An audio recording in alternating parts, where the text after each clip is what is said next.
Signal Channel 19. Mukhang kailangan ko na naman palitan ng bubong ko, pare. Mag-iisang taon pa lang yan. May tulo na kagad. Ay, bossing! Baka naman kasi hindi matibay yung ginamit nyo. Dapat ang gamitin mo ay cherry loom, ang yerong aluminum. Basta yero, cherry loom. Tibay protektado sa pangmatagalang yero. Mainit at makabuluhang talakayan tungkol sa sports, kumpleto yan dito sa Power and Play. Mula sa mga paborito at naglalakihang atleta hanggang sa mga natatanging Pinoy sports figures na dapat nyong makilala. Ihahatid yan dito sa Power and Play.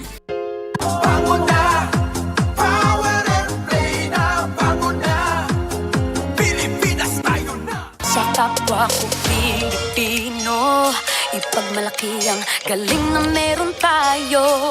Ilantad ang likas nating talento at magdala ng saya sa mundo. Sa harap ng pagsubok ay di susuko. Para sa pangarap tayo'y porsigido. Magpakitang gilas na at huwag magpatalo. Ipagdiwang natin ang Pilipino. Yan ang Pinoy. Mula noon at hanggang ngayon, talento natin ang bida. Mula sa simpleng bakuran hanggang entablado natin ipakita. May pagsubok man ng Pinoy, pinalalakas ng saya. San man tayo sa pulo, tsumbe, sibay, lakay, amiga. Sama-samang pakita, ang galing natin katropa. Sa kapwa ko Pilipino.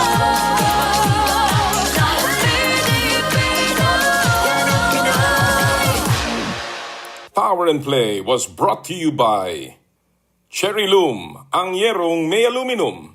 Cherry Tigo, love your journey. Photon, empowering the Filipino business.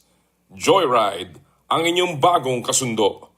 And N Plus Gold, tanda ng pagmamahal. Halina't makinig, talakayin natin ang larong gusto mo. Pag-usapan natin, ibida ang hilig ng bawat Pilipino na merong taglay na galing.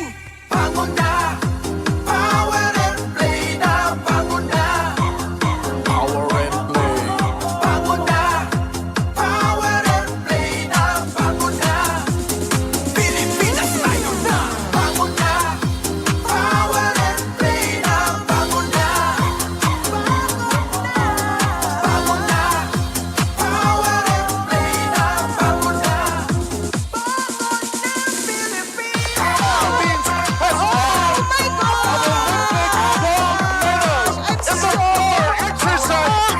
Carlos Yulo with 2 gold medals. Power and Play with Comm Noli Iyala. Bagong buwan, bagong buhay po sa mundo ng palakasan habang tayo po ay nag-aabang sa resulta ng ating kababayang si Alex Ayala. Kaya tutok lang, bago na, Power and Play na. Magandang umaga po sa inyo lahat mga kapatid. Naku, nagbabalik po tayo sa ating TV5 Media Center para sa ating pong patuloy na paghahandog sa inyo ng inyong paboritong kasalo tuwing Sabado ng umaga.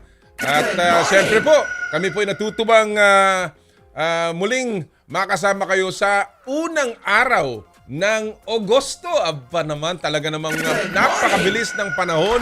At tayo po ay nagpapasalamat sa patuloy pong pagsuporta po ninyong lahat.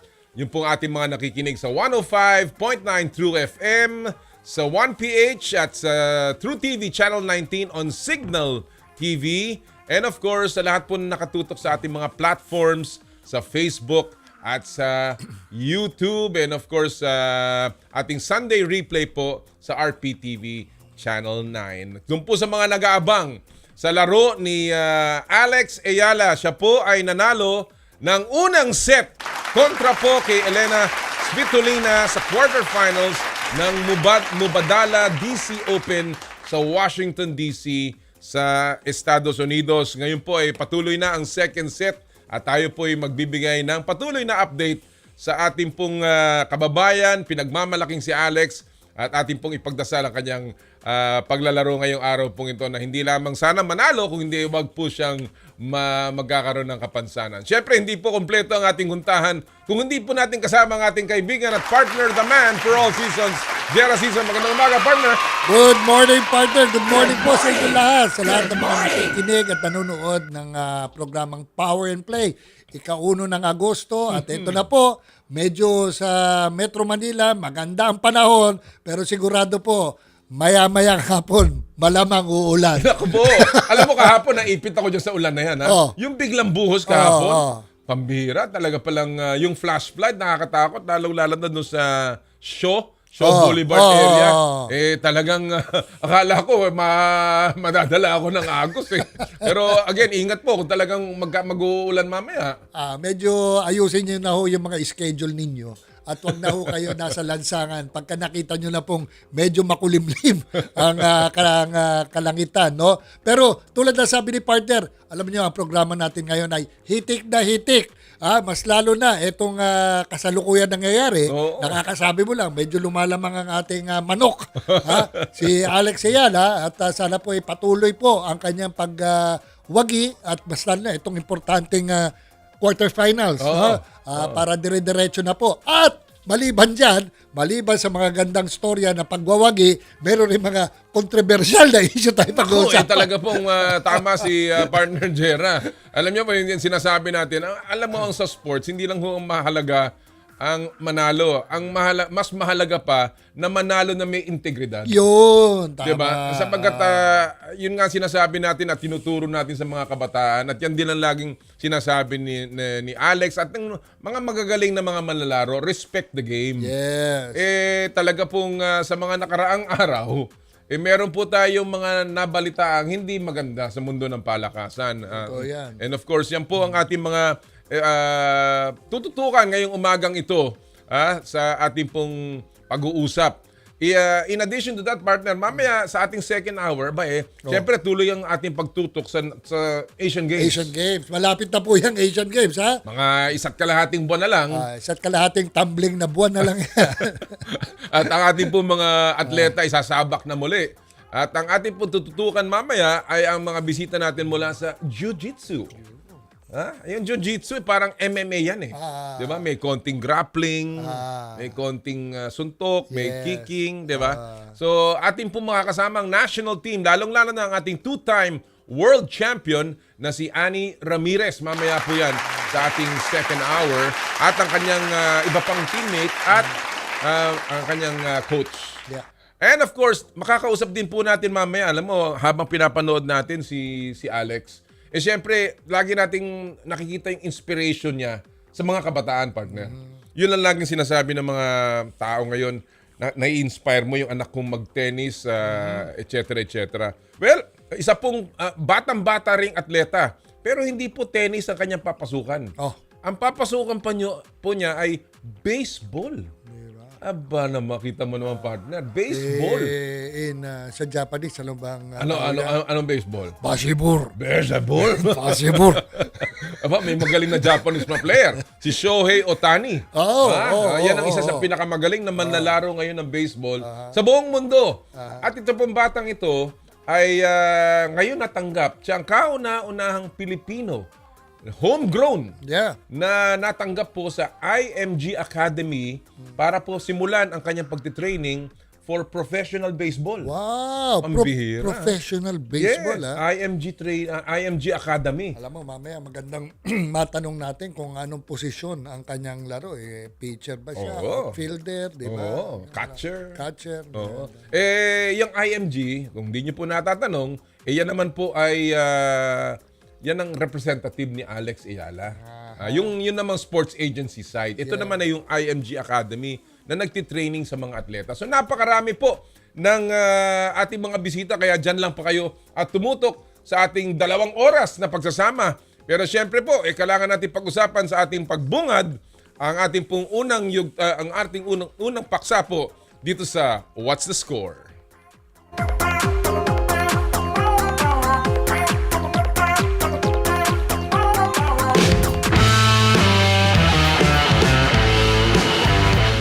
Iyala Well, kamakailan mga kapatid, talaga pong nagkaroon ng malaking kontrobersya sa larangan ng basketball kung saan game over, banned na sa MPBL ang mga manlalaro at coaches ng Bacolod Mascara. Ito po yung isang kupunan doon po sa MPBL. Suspendido na rin ang kupunan kasunod ng allegation ng game fixing. Naku, ito na naman tayo sa MPBL. Tambak sa score na 100-64 ang Bacolod sa laban nila kontra Bulacan Cuyas noong July 28. Maraming kumestyon sa 8 minutong scoreless drought ng Bacolod sa fourth quarter kung saan umarangkada sa 19-0 run ang Bulacan Cuyas. Yan po napapanood ninyo yan. Iniimbestigahan na rin ng Games and Amusement Board ang issue na umano'y pagbibenta ng laro. Kaya nakakapagtaka ito, partner, sapagkat hindi ito ang kauna-unahang beses na nangyayari ito sa MPBL. Oh. In fact, nagsalita na rin ang kanilang founder na si Senador Manny Pacquiao na talagang dismayado sa mga pangyayari. Tinototokan daw niya yun. Tinototokan niya. Diba? Sabi niya, wag naman ganyan, di ba? Wag natin sayangin ang pangarap ng mga ilan na bibigyan natin ng masamang imahe ang paglalaro dito sa MPBL. Alam mo, nung tinitingnan ko yan, partner, may mga komentaryo, maraming komentaryo. Ang isang nakita kong nagkomentaryo doon, alam mo kung sino? Si Marc Pingris. Oo. Si Marc Pingris, I think kahit papaano naglaro yata minsan sa MPBL. Yeah. Di ba?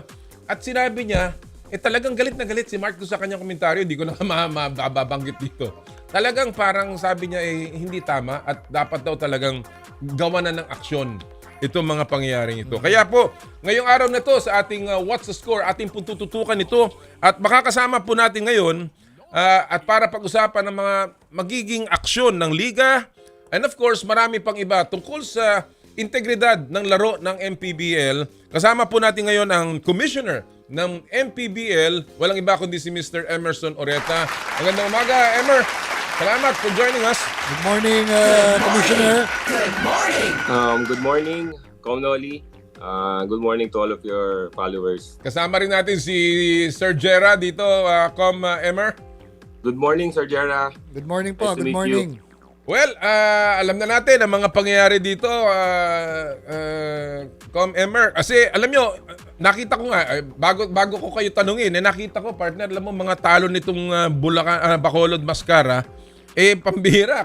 Katakot-takot na tambakan ahal ito Kasi natalo na sila sa Abra, 129-45. 129 45. 45. Oh, record yun, Sinusunod record. ko. Sige, sunod. Tapos natalo sa Quezon, 113-61. 113-61. Tapos natalo sa Bataan, 113-62. 113-62. Parang Nakatagdag waiting naman to. ang Ano pa? Talo sa Cebu ng 97-67. 97-67. At sa Zamboanga, 117-80. 117-80. Obviously, talagang So, sama katuwid. Talagang parang itong team na to, wala sa liga. Hindi ka-level nito mga to. bago siguro mag-explain si Commissioner dito, Oo. dapat yata palitan ng pangalan ng team ng Bacolod Mascara. Ano dapat? Bacolod Massacre. Palaging massacre ang mga panantalo nila Kaya ang tanong ko, Emmer, unang-una, ito bang prangkisang ito talagang matagal na ba to? Nahimay nyo ba to? Bakit ito in-approve as a team kung ganito naman ang performance nila sa MPBL? You know, actually, Comnoli, it's always a challenge for us. Alam naman natin ang ating founder na si former Senator Manny Pacquiao. He gives everybody a chance. Ito nga MPBL, binuo to platform para dito sa mga grassroots natin, sa mga players natin na who wants to extend their careers. Kaya lang, yun ang nagiging problema. Of course, there's always a challenge sa mga teams natin. Of course, number one dyan yung budget. So, yun ang major concern natin. Kaya lang, of course, as you've said, kailangan pag player ka, there's still, yung pride and then yung respect sa game. Hindi naman natin sinasabing every game kailangan manalo ka or yun lang naman ang gusto ni Senator Manny. Always play to win. Comnoli. Yes, yes. Alright. ang official ruling po ninyo, Com, is banned, ang banned na yung Bacolod at tinatawag ninyong red flag yung mga players, no? So, ano po to? Ano ba ho itong red flag? At saka ano pong basis nito, Commissioner Emmer? Comm Noli, the league, no, lahat naman ginagawa namin. And this is a challenge for us kung paano natin talaga ma-prove yung mga ganitong game manipulation and game fixing. But then again, ang aming founder, no, nag-issue kami, no, we have this house rules sa liga namin. No, we're saying the yellow card and red card. Okay. Parang football, parang football. Yeah. Uh-huh. That's the idea. So the yellow card means it's a warning, and yung red card yun na, no, it's an indefinite suspension na meron na tayong suspicious game manipulation dun sa games nila, no, and I think Bacolod since the start of the season kasama siya sa mga minomonitor namin, no, and just happened their last game is unacceptable already. So we issue a red card, no, and then we will not stop from there. Okay. Again, we need to undergo a due process para din naman sa kanila. Pero at the end of the day, hindi kami titigil. Baka meron din kasing nasa likod pa nito, Comm Noli. Yan. Actually, Commissioner, no, to be more serious about this issue, mabigat kasi talaga to. I mean, we're just looking at it on a Ano lang namin, pero napaka-serious nito. Very serious po to. Dahil sa totoo lang, as you very well know, nangyari na po dati to sa MPBL, di ba? Na-ban, pero parang walang nangyayari. And even, not only, katulad ng binanggit ni partner, si Marc Pingris, nagbigay ng mabigat na komentaryo, and even former national player and professional player and now congressman of the 3rd District of Quezon City, if I'm not mistaken, si Franz Pumaren, parang sinasabi niya, parang lifetime ban isn't enough, no, in order to address the problem.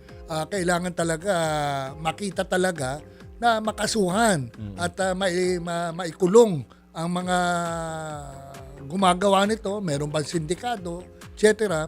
So, how would you address this, Commissioner, no? Now, sabi nyo nga, na-file ng kaso, na pag-uusapan nga namin kanina ni partner Actually, dito. meron na bang kaso? Yun, yung pinag-uusapan namin kanina, meron na bang kaso doon sa previews? Meron na kaming final na case, if I'm not mistaken, 4 or 5 seasons ago.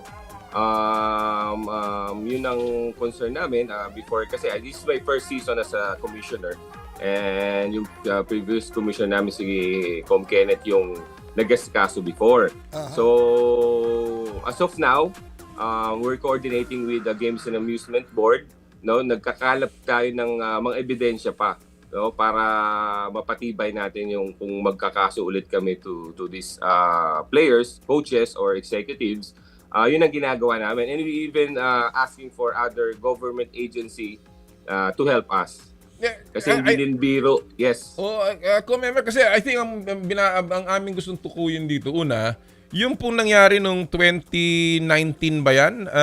Nagkaroon ng filing of yung DOJ action for probable cause, criminal game fixing charges versus 17 involved nung panahon na yon, at pati si Senator Manny ay mismong, I think meron pa siyang kinasuhan yata mga tiga Soc Sergeant Marlins.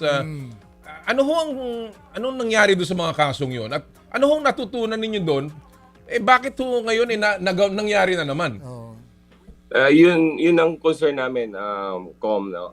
The evidence, no? It's really hard for us, no? Nagkakalap kami, we have this, if I'm not mistaken, no, parang namatay yung isang witness namin, may rest in peace. So yun ang challenge sa amin. We really want to talagang to gather evidence. Yun ang isang challenge namin. That's why ito ang isang way ngayon, with the Games and Amusement Board, nagre-request kami sa kanila to have a resolution para mapatibay namin yung ebidensya.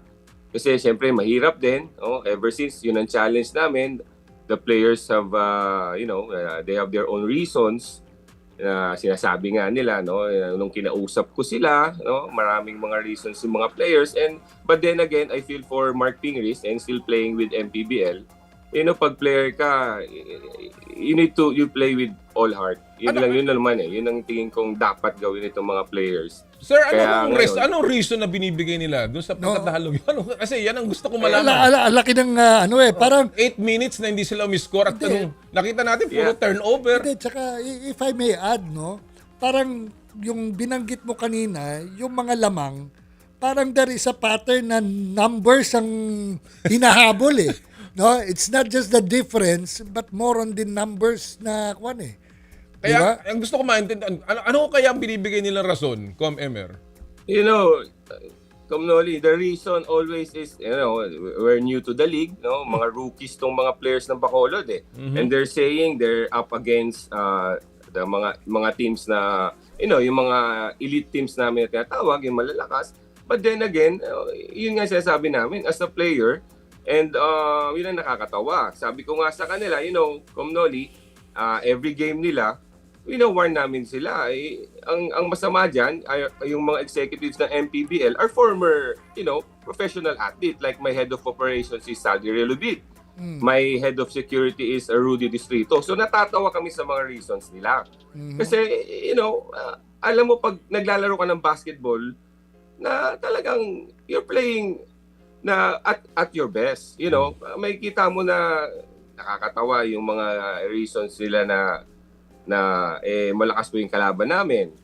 Mayroon daw injuries. Yung mga simple na things na as a player, kumbaga, you can parang kaya mong lagpasan yun no? Hindi yun reason for a player to play that way. The commissioner, no? 'Di ba? Sa totoo lang, the league, the MPBL has already gained grounds, no?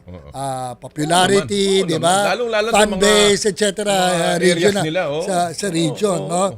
But for the benefit of all the viewers and listeners of this program, paki-explain nyo nga kung paano, anong eligibility ng kada teams, no?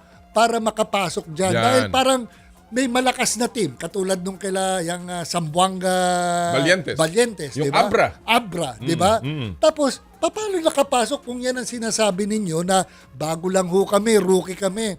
Kaya ganito yung performance nila, super tambak.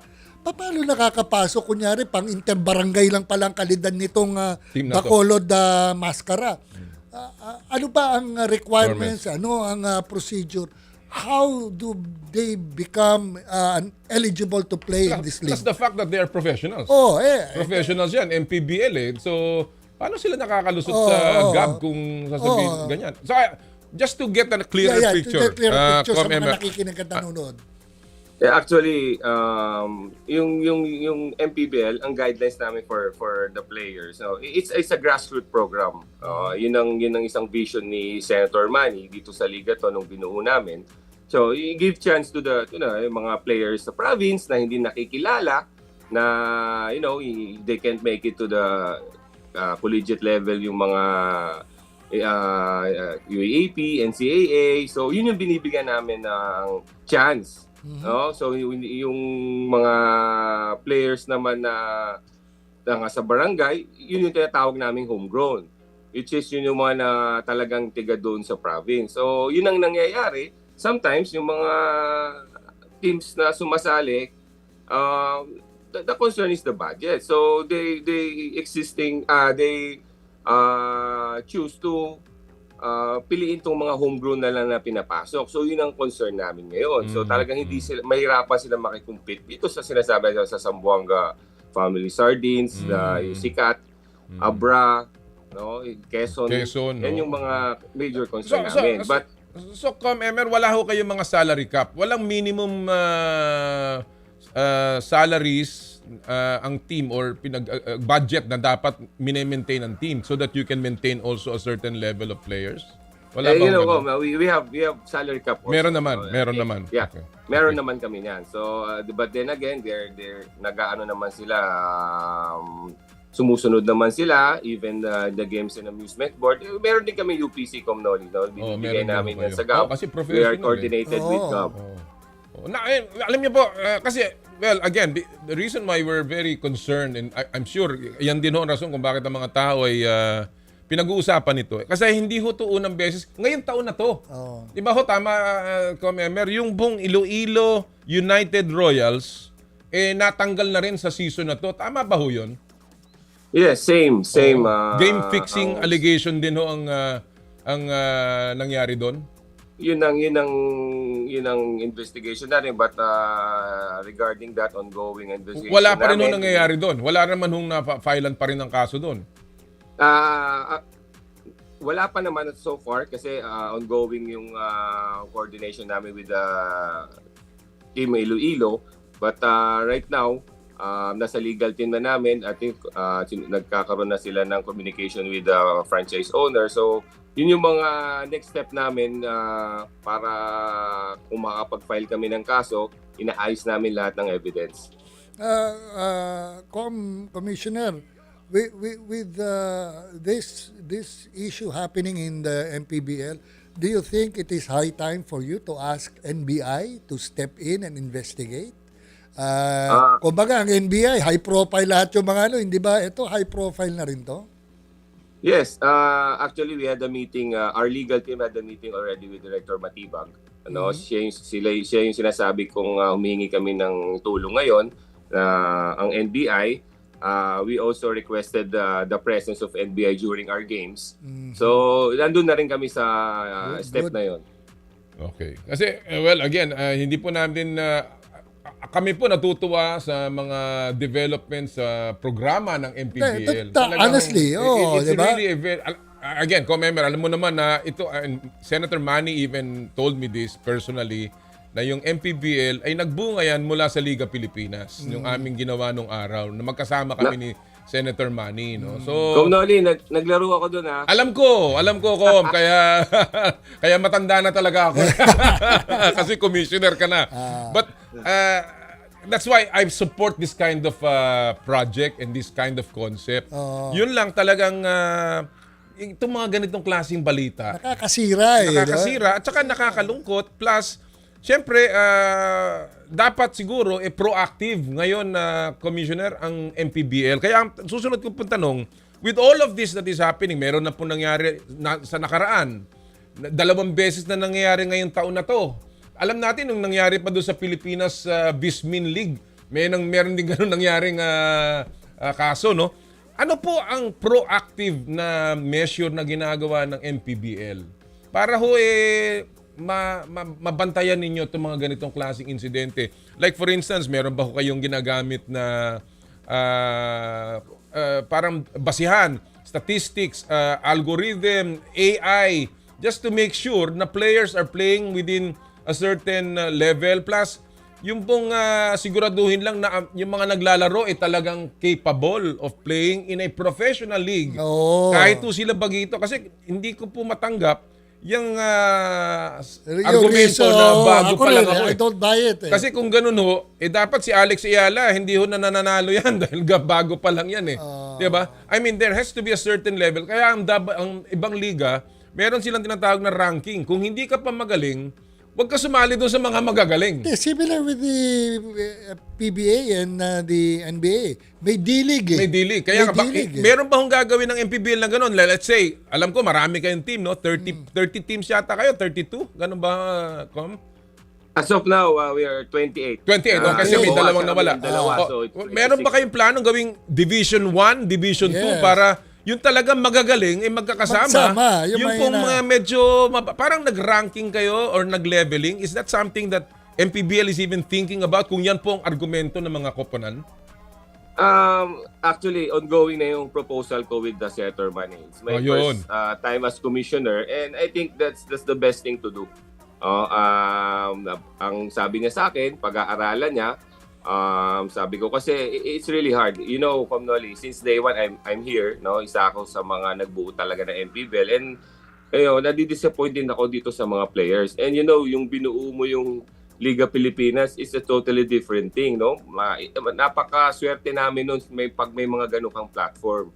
So for me, no, it's a mixed emotions for me as a commissioner and a former athlete. Makita ko yung mga players na ganito eh. Oo, I di can ba? imagine. I can imagine. You know, alam mo yan, Comm Noli, no? Kaya, and doon sa isang tanong mo, no, mas ma-explain ko na rin na we have this third party, the Sports Radar, who, ito yung isang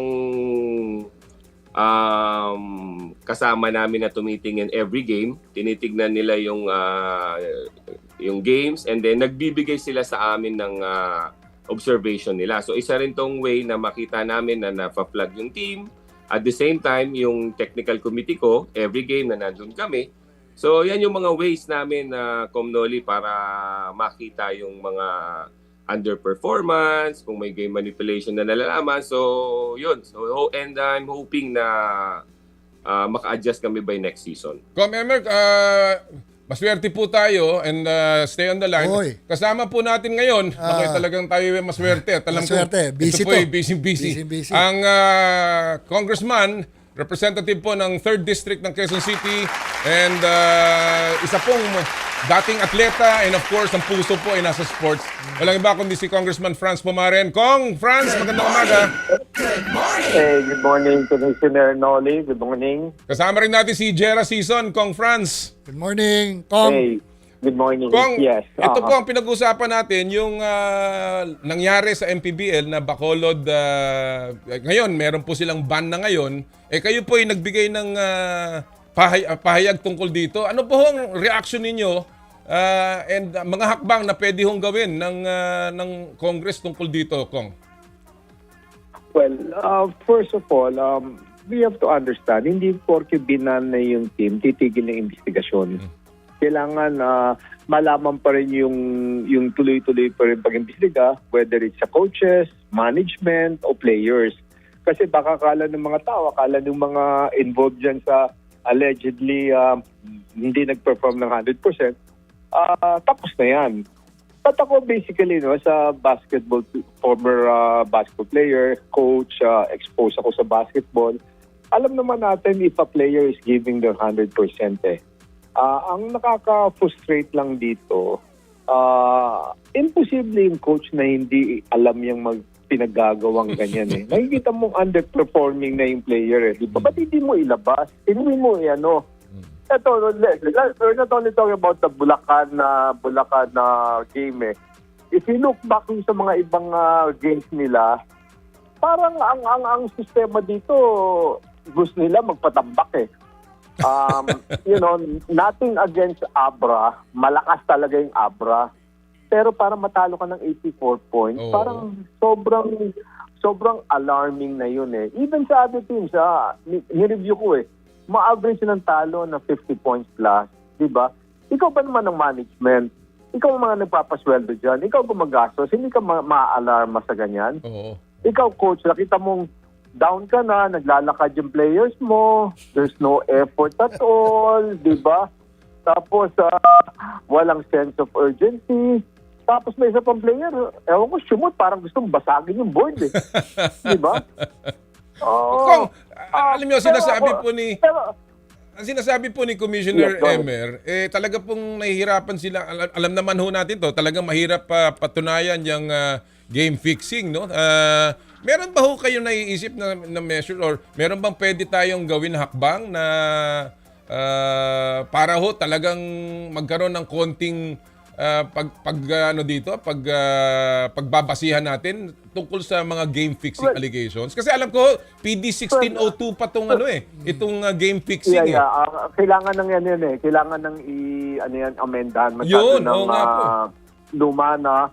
Pangalawa, kailangan laki na yung penalty, yung penalized. Oo, yun. And of course, ayun ang pinaka-importante. Kaya ako magpa-file ako this week ng inquiry investigation with regards to that what's happening. Ang sa akin lang naman, yung kay Commissioner Emmer, alam mo, tama yun. Napakaganda ng konsepto ng ligang yan, napakaraming games. But basically, each game, meron kang nag-oversee na nagpapatakbo eh. Okay? Ito, sigurado alam to ni Commissioner Noli, parang sa boxing, pag ayaw sumuntok yung isang boxer, tinitigil eh. Oo. Yan ang tinatawag natin na no contest. No contest, Tinitigil oo. yung pag ayaw sumuntok na. Oo. Dapat ganun ang ginawa dyan eh. Yung kalokohan dapat tinigil yun eh. Para talagang pinakita dyan sa management ng Bacolod team na yan. Ako, I agree with Mayor Greg Gasataya dahil kasama ko sa Congress, 19 Congress yan eh. Ginagamit mo yung pangalan, tapos binastos mo yung team eh. Diba? Ang sa akin lang, there's no such thing as perfect game. There's no such thing as parang mahirap ma-monitor. Pero kung gano'n na, dapat tinigil yung contest na yan eh. Tinigil yung laro eh. Yung referee dapat tinigil yan eh. Sa boxing, pag ayaw sumuntok ng boxer, Tama. no contest yan, tigil. Tama. Parang one way telling them na alam mo yung pinagagawa nyo. Oo. Yun lang sa. In fact, another tournament, I won't mention na nagkaganyan din ng problema eh. Tinigil din yan eh. So, And maganda yung konsepto eh. Yung maraming teams, everything. Tsaka But they should try LGU to, based. Oo. yes. So, tignan kung sino yung bumibili, sino yung mga bumibili ng franchise, sino yung Yun. composition ng team, Yun. kung talagang gusto ng maglaro. Kasi the way I've been hearing, looking at the games, ginagamit yun na sa platform for them sa mga kalokohan eh. Yun ang ibig ko sabihin eh. Oo. Pero ano yan hindi lang yung Bacolod alam mo, last night galing lang ako ng Cebu, meron akong talk doon. Going to Cebu, pinanonood yung mga previous games. Hindi ko na nga trabaho to eh. Part na to. Akala ko retired na ako sa basketball eh. Hindi lang hindi lang Bacolod yan. Ang daming teams na may kalokohan. If I can be brutally frank about it. Of course, yung sabi na, hindi, wala, malas, everything. Pumira naman, I'm being exposed to basketball. Diba?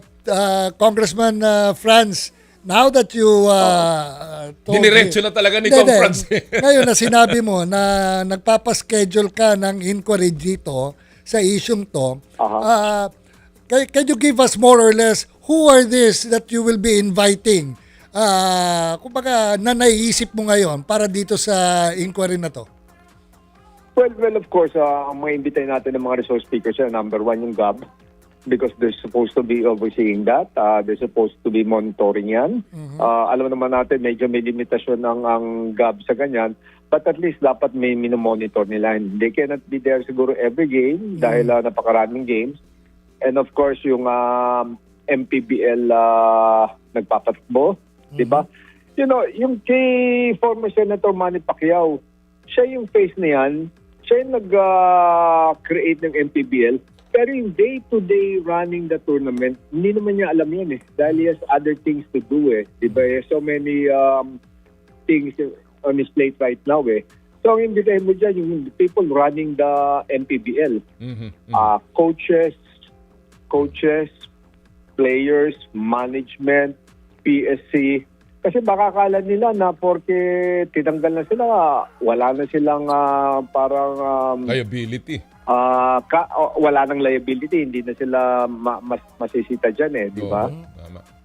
Tsaka siguro ang sa akin dyan, kailangan dyan talaga may masampulan eh. Yun din ang sabay, tama. And I think MPBL has a lot to do with that, Kong Franz. Dahil mahirap yung ganyan eh, yung iniintay lang. Kailangan talaga siguro maging proactive in filing and pursuing the cases. Dahil sabi ko nga kanina, Kong Franz, 2019, 2021, may mga kaso na po. This year, 2 na yung tinanggal nilang team.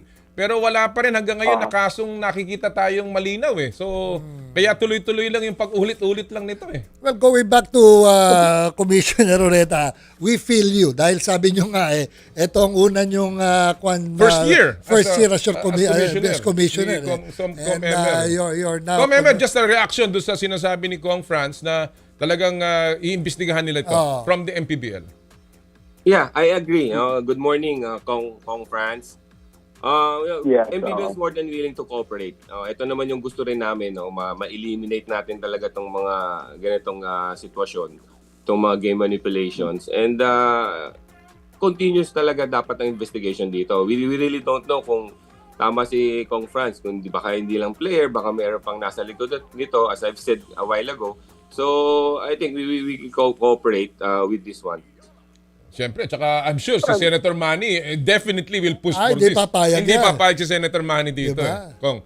Kaya, Kong, well, anyway, marami po salamat. At alam namin, hindi mo nga trabaho to. Although you're a member of the Youth and Sports Development. Your final message, Kong, dito sa ating pong mga fans ng MPBL, ng fans ng basketball, and of course, sa lahat po ng sports fans.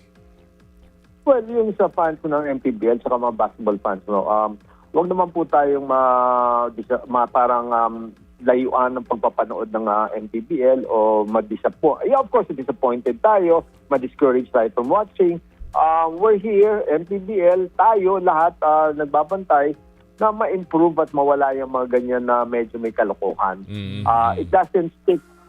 The entire MPBL is like that. But we're here to help to make sure na mawala yung mga rotten apples na yan. Yan. Tama. Right. Thank you so much, Kong Franz. Okay. Sige, Mabuhay my po kayo. pleasure. Maraming salamat. Okay. Thank you so much. Okay. Kaibigan, si Congressman Franz Pumaren, 3rd District ng Quezon City and member ng Youth and Sports Development. Emmer, I guess final tanong ko sa iyo is, ito ba mga ganito alam ko nakakalungkot, but how has this affected ang MPBL mismo? Oh, very disappointed kami, no? Especially our founder, Manny Pacquiao. It's a mixed emotion nga sa akin. Sabi ko nga sa'yo, Comm, Noli. But then again, we will not stop. Yun ang pangako namin. And thank you for Franz for making this happen, itong continuous investigation. We're hoping na may stop namin to. As you've said, ever since naman, we're proactive. Binabantayan namin to. We gather a lot of evidence. Kaya lang, it's a challenge. Alam mo naman yun na kailangan natin talagang ma-prove ng maayos to. So, I'm hoping and to all the players of MPBL na to respect the game. At binuuto ni Senator Manny para nga sa kanila. Every start of the season, nire-remind niya lahat ng players, coaches na to play at its best. At alam naman natin si Senator, pag may fight yan, i-give all his best para sa sports. And yung respect nga sa game, yun ang importante. Mahirap po talaga itong trabaho ninyo and lalong-lalo na yung ganyang klaseng investigasyon. Again, sana nga let the chips fall where they will fall. Kumbaga, wala po sanang sasantuhin ng MPBL. Dahil tama si Kong Franz, dapat may masampulan. And dapat talagang makita ng tao na seryoso ang direksyon ng MPBL para matanggal itong mga masasamang elemento ng ating pinakamamahal na larong basketball. Kaya Commissioner Emmer, marami po salamat sa oras ninyo at we will continue to monitor the situation dyan po sa MPBL. Maraming po salamat. Thank you so much. Maraming salamat din sa inyo. Thank you.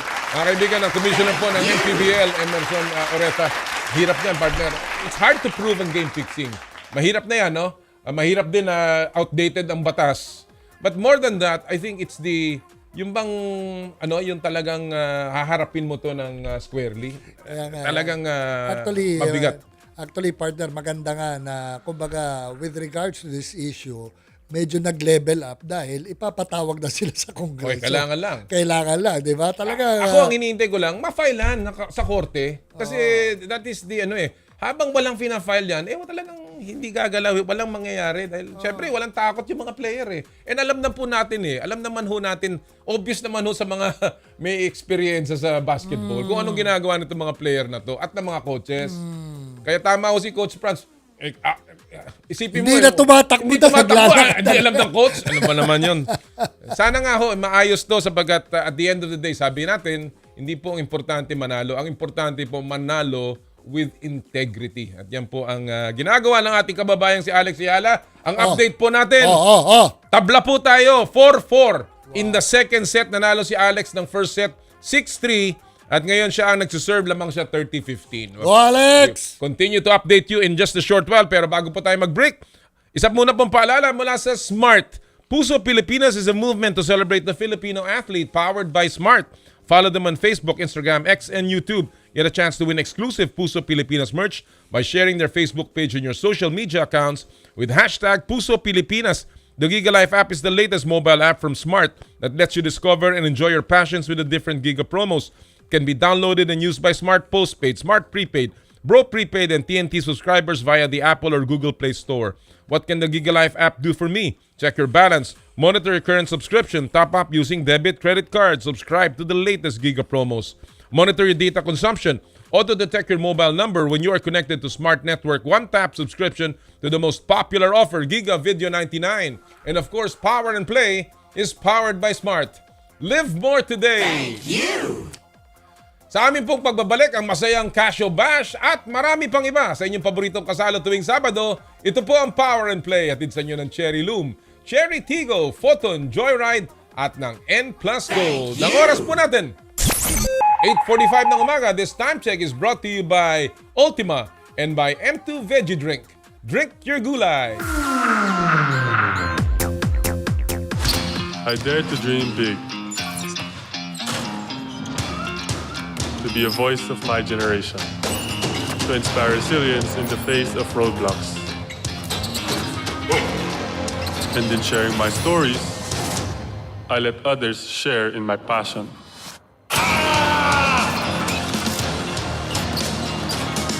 Follow Kai's stories on Twitter and share yours. With Smart Double Giga Stories. Share 2 times the passion with 2 gigabytes for Twitter and more. Guaranteed every day, plus data for all sites. Simple, smart ako.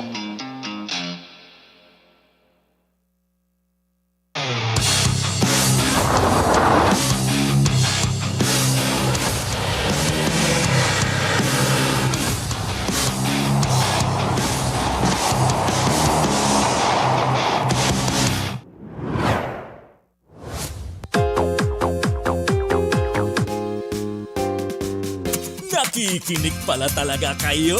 Maraming salamat po at sinasamahan nyo kami sa 105.9 True FM. Dito tayo sa totoo. With Technogus Technique, cooking isn't just about making meals. It's about creating moments. Discover safe, durable, and high-performing kitchen appliances built to last with Technogus Technique. From cooking ranges and range hoods to built-in hobs, ovens, and other kitchen appliances, Technogus Technique is designed to bring elegance and efficiency to your kitchen. Experience Italian kitchen excellence with Technogus Technique, your cooking partner. That's the Technogus Technique.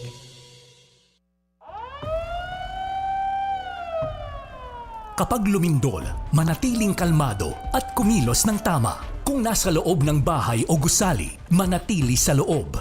Duck, cover, and hold. Yumuko, sumilong sa ilalim ng matibay na mesa o kasangkapan at kumapit hanggang tumigil ang pagyanig. Lumayo sa mga bintana, pinto at bagay na maaaring bumagsak. Kung nasa labas, pumunta sa ligtas at bukas na lugar. Lumayo sa mga gusali, poste at kable ng kuryente. Kung nasa sasakyan, ihinto ito sa ligtas na lugar at manatili sa loob hanggang matapos ang pagyanig. Kung ikaw ay nakatira malapit sa dagat at malakas o matagal ang lindol, agad lumikas papunta sa mga mataas na lugar. Huwag nang hintayin ang opisyal na babala dahil maaaring may kasunod na tsunami. Tandaan, duck, cover, and hold. Ang tamang kaalaman na kapagliligtas ng buhay. Hatid sa inyo ng 105.9 True FM. Laging true sa'yo, kapatid. Bigla ang gastos? Bagong plano? Travel! O kaya bagong negosyo? Buti na lang, may Cebuana na Lumiere! Sangla? Personal loan, jewelry, negosyo loan, OFW? At motor loan? Basta loan? sa Cebuana, goods ka! Supervised by the Bangko Sentral ng Pilipinas. Panahon na ng pagiging true. Broadcasting on 105.9 Mega Manila, 106.7 Davao, 101.9 Cebu, and 101.5 Cagayan de Oro. True news, information, public service, entertainment, and inspiration. Kami ang True FM. Laging true sa'yo, kapatid. Simulcast on True TV, on Signal Channel 19, and on TrueNetwork.ph. Mukhang kailangan ko na naman palitan ng bubong ko, pare. Mag-iisang taong pa lang yan. May tulo na kagad. Ay, bossing! Baka naman kasi hindi matibay yung ginamit nyo. Dapat ang gamitin mo ay Cherry Loom, ang yerong aluminum. Basta yero, Cherry Loom. Tibay protektado sa pangmatagalang yero. Power and Play with Comm, Noli Iyala. Naimbag na bigat kada kayo amin sa lahat po ng ating mga kababayan sa San Esteban, Ilocos Sur, lalong-lalo na ang Elido family, si Mayor Divine at si Vice Mayor RJ. Kamusta po kayo? And of course, sa lahat po ng mga nakikinig sa atin sa San Pablo City, magandang umaga po sa inyo lahat. Sana'y patuloy kayong nasisiyahan. By the way, lamang po si Alex ngayon, 2 match point ang meron siya at 40-15. Lamang siya ng 5-4 in the second set. 2 match points para kay Alex Ayala. Partner, batiin mo muna bago to. Sigurado pagkatapos mo bumati. Ito na. Okay, marami ka kabosan at sige namin. Tunay, nang mamadali ako. Okay Ditalid, Ligay Pangasinan. Kamusta po kayo lahat dyan? At also, I would like to greet yung mga 2 milestone achievements ng mga kaibigan ko, batchmates ko sa high school. Congratulations to the new lawyer, Jason B. Anchores. Nag-graduate ng law sa San Beda. And also to my inaanak, Bea Asandra Frias Lopez na nag-graduate sa San Beda, MBA. And also, congratulations! Congratulations. At saka yung mga nanonood sa atin regularly, si Rafi Musico. And also, sino pa ba? Siyempre. Si Manong Al Siyempre Mendoza. naman. Ay also, last Monday pala, kamusta? Nanonood sila. Nakalaro ko. Si June Engracia. Uy, si Marc June. Ang tagal ko nang hindi na... Si Dig Marcelo. Aba naman. Ayan, ng Spin.ph. At si Ray Bangkod ng Tribune Go. Ang mga pinagkakapitaga ng mga editors ng industriya ng sports. Kamusta po kayong lahat? Oy, congratulations doon nga pala doon sa aming ginanap na 80 Cup. Ito po yung 80 Cup, Ateneo versus Lasal ng mga batch 1980. And I'd like to congratulate Team One Big Fight. Yung Ateneo po na nanalo kontra Team Animo ng Lasal Green Hills. Diyan po sa Canlubang North. Again, nanalo po ang Ateneo. Congratulations. Lalong-lalo na sa ating mga magigiting na kasamang nag-organize. Sila Rudy De Los Reyes, Caloy Realuyo, si Jimmy Hernandez, and Peter Olivares. And of course, ang kanilang isa sa mga nanalo ng award, si Cheman Yulo. Congratulations to all of you. Siyempre, next year babawi ang mga tiga-Lasal. Pero si partner nanalo ng Lonet Champion. Hindi naman tayo masyadong nagbabalaki. Hindi naman. Medyo masama pa pakiramdam mo nun. Hoy, meron pa isang balita. Panalo na po si Alex Ayala. Nanalo po siya dito sa quarterfinals sa Mubadala DC Open kontra kay number 2 seed Elena Svitolina ng Ukraine. 6-4, 6-4. And an incredible victory para sa ating bayan, mga kapatid. Another win para kay Alex Ayala. Ngayon po ay siya papasok na sa semifinals. Malamang ang makakalaban nito si Naomi Osaka. Hindi ko assure, I'm sure natapos na yun. Panalo na si Naomi. So again, congratulations kay Alex. What a glorious day para sa Philippine sports. Alam mo, talagang ito si Alex. Nakita naman natin ang fighting spirit ito. Laban kay Leila Fernandez, down 1-5. Ang final score, 6-3, 6-4. Mga kapatid, si Alex po ay panalo at papasok na ng semifinals dyan sa Washington, D.C. Hindi, tsaka masaya-masaya mga organizer. Aba, syempre, tuloy! Tuloy ang bentahan! Tuloy ang bentahan ng tickets. Tataas ang revenue nila. Alright, mga kapatid, at this point, syempre, masaya na ang ating usapan dito. At masaya na rin ang mga topics natin susunod pagkatapos ng napakabigat na kontrobersya dyan sa MPBL. Pasok na po natin ng masayang Casio Bash.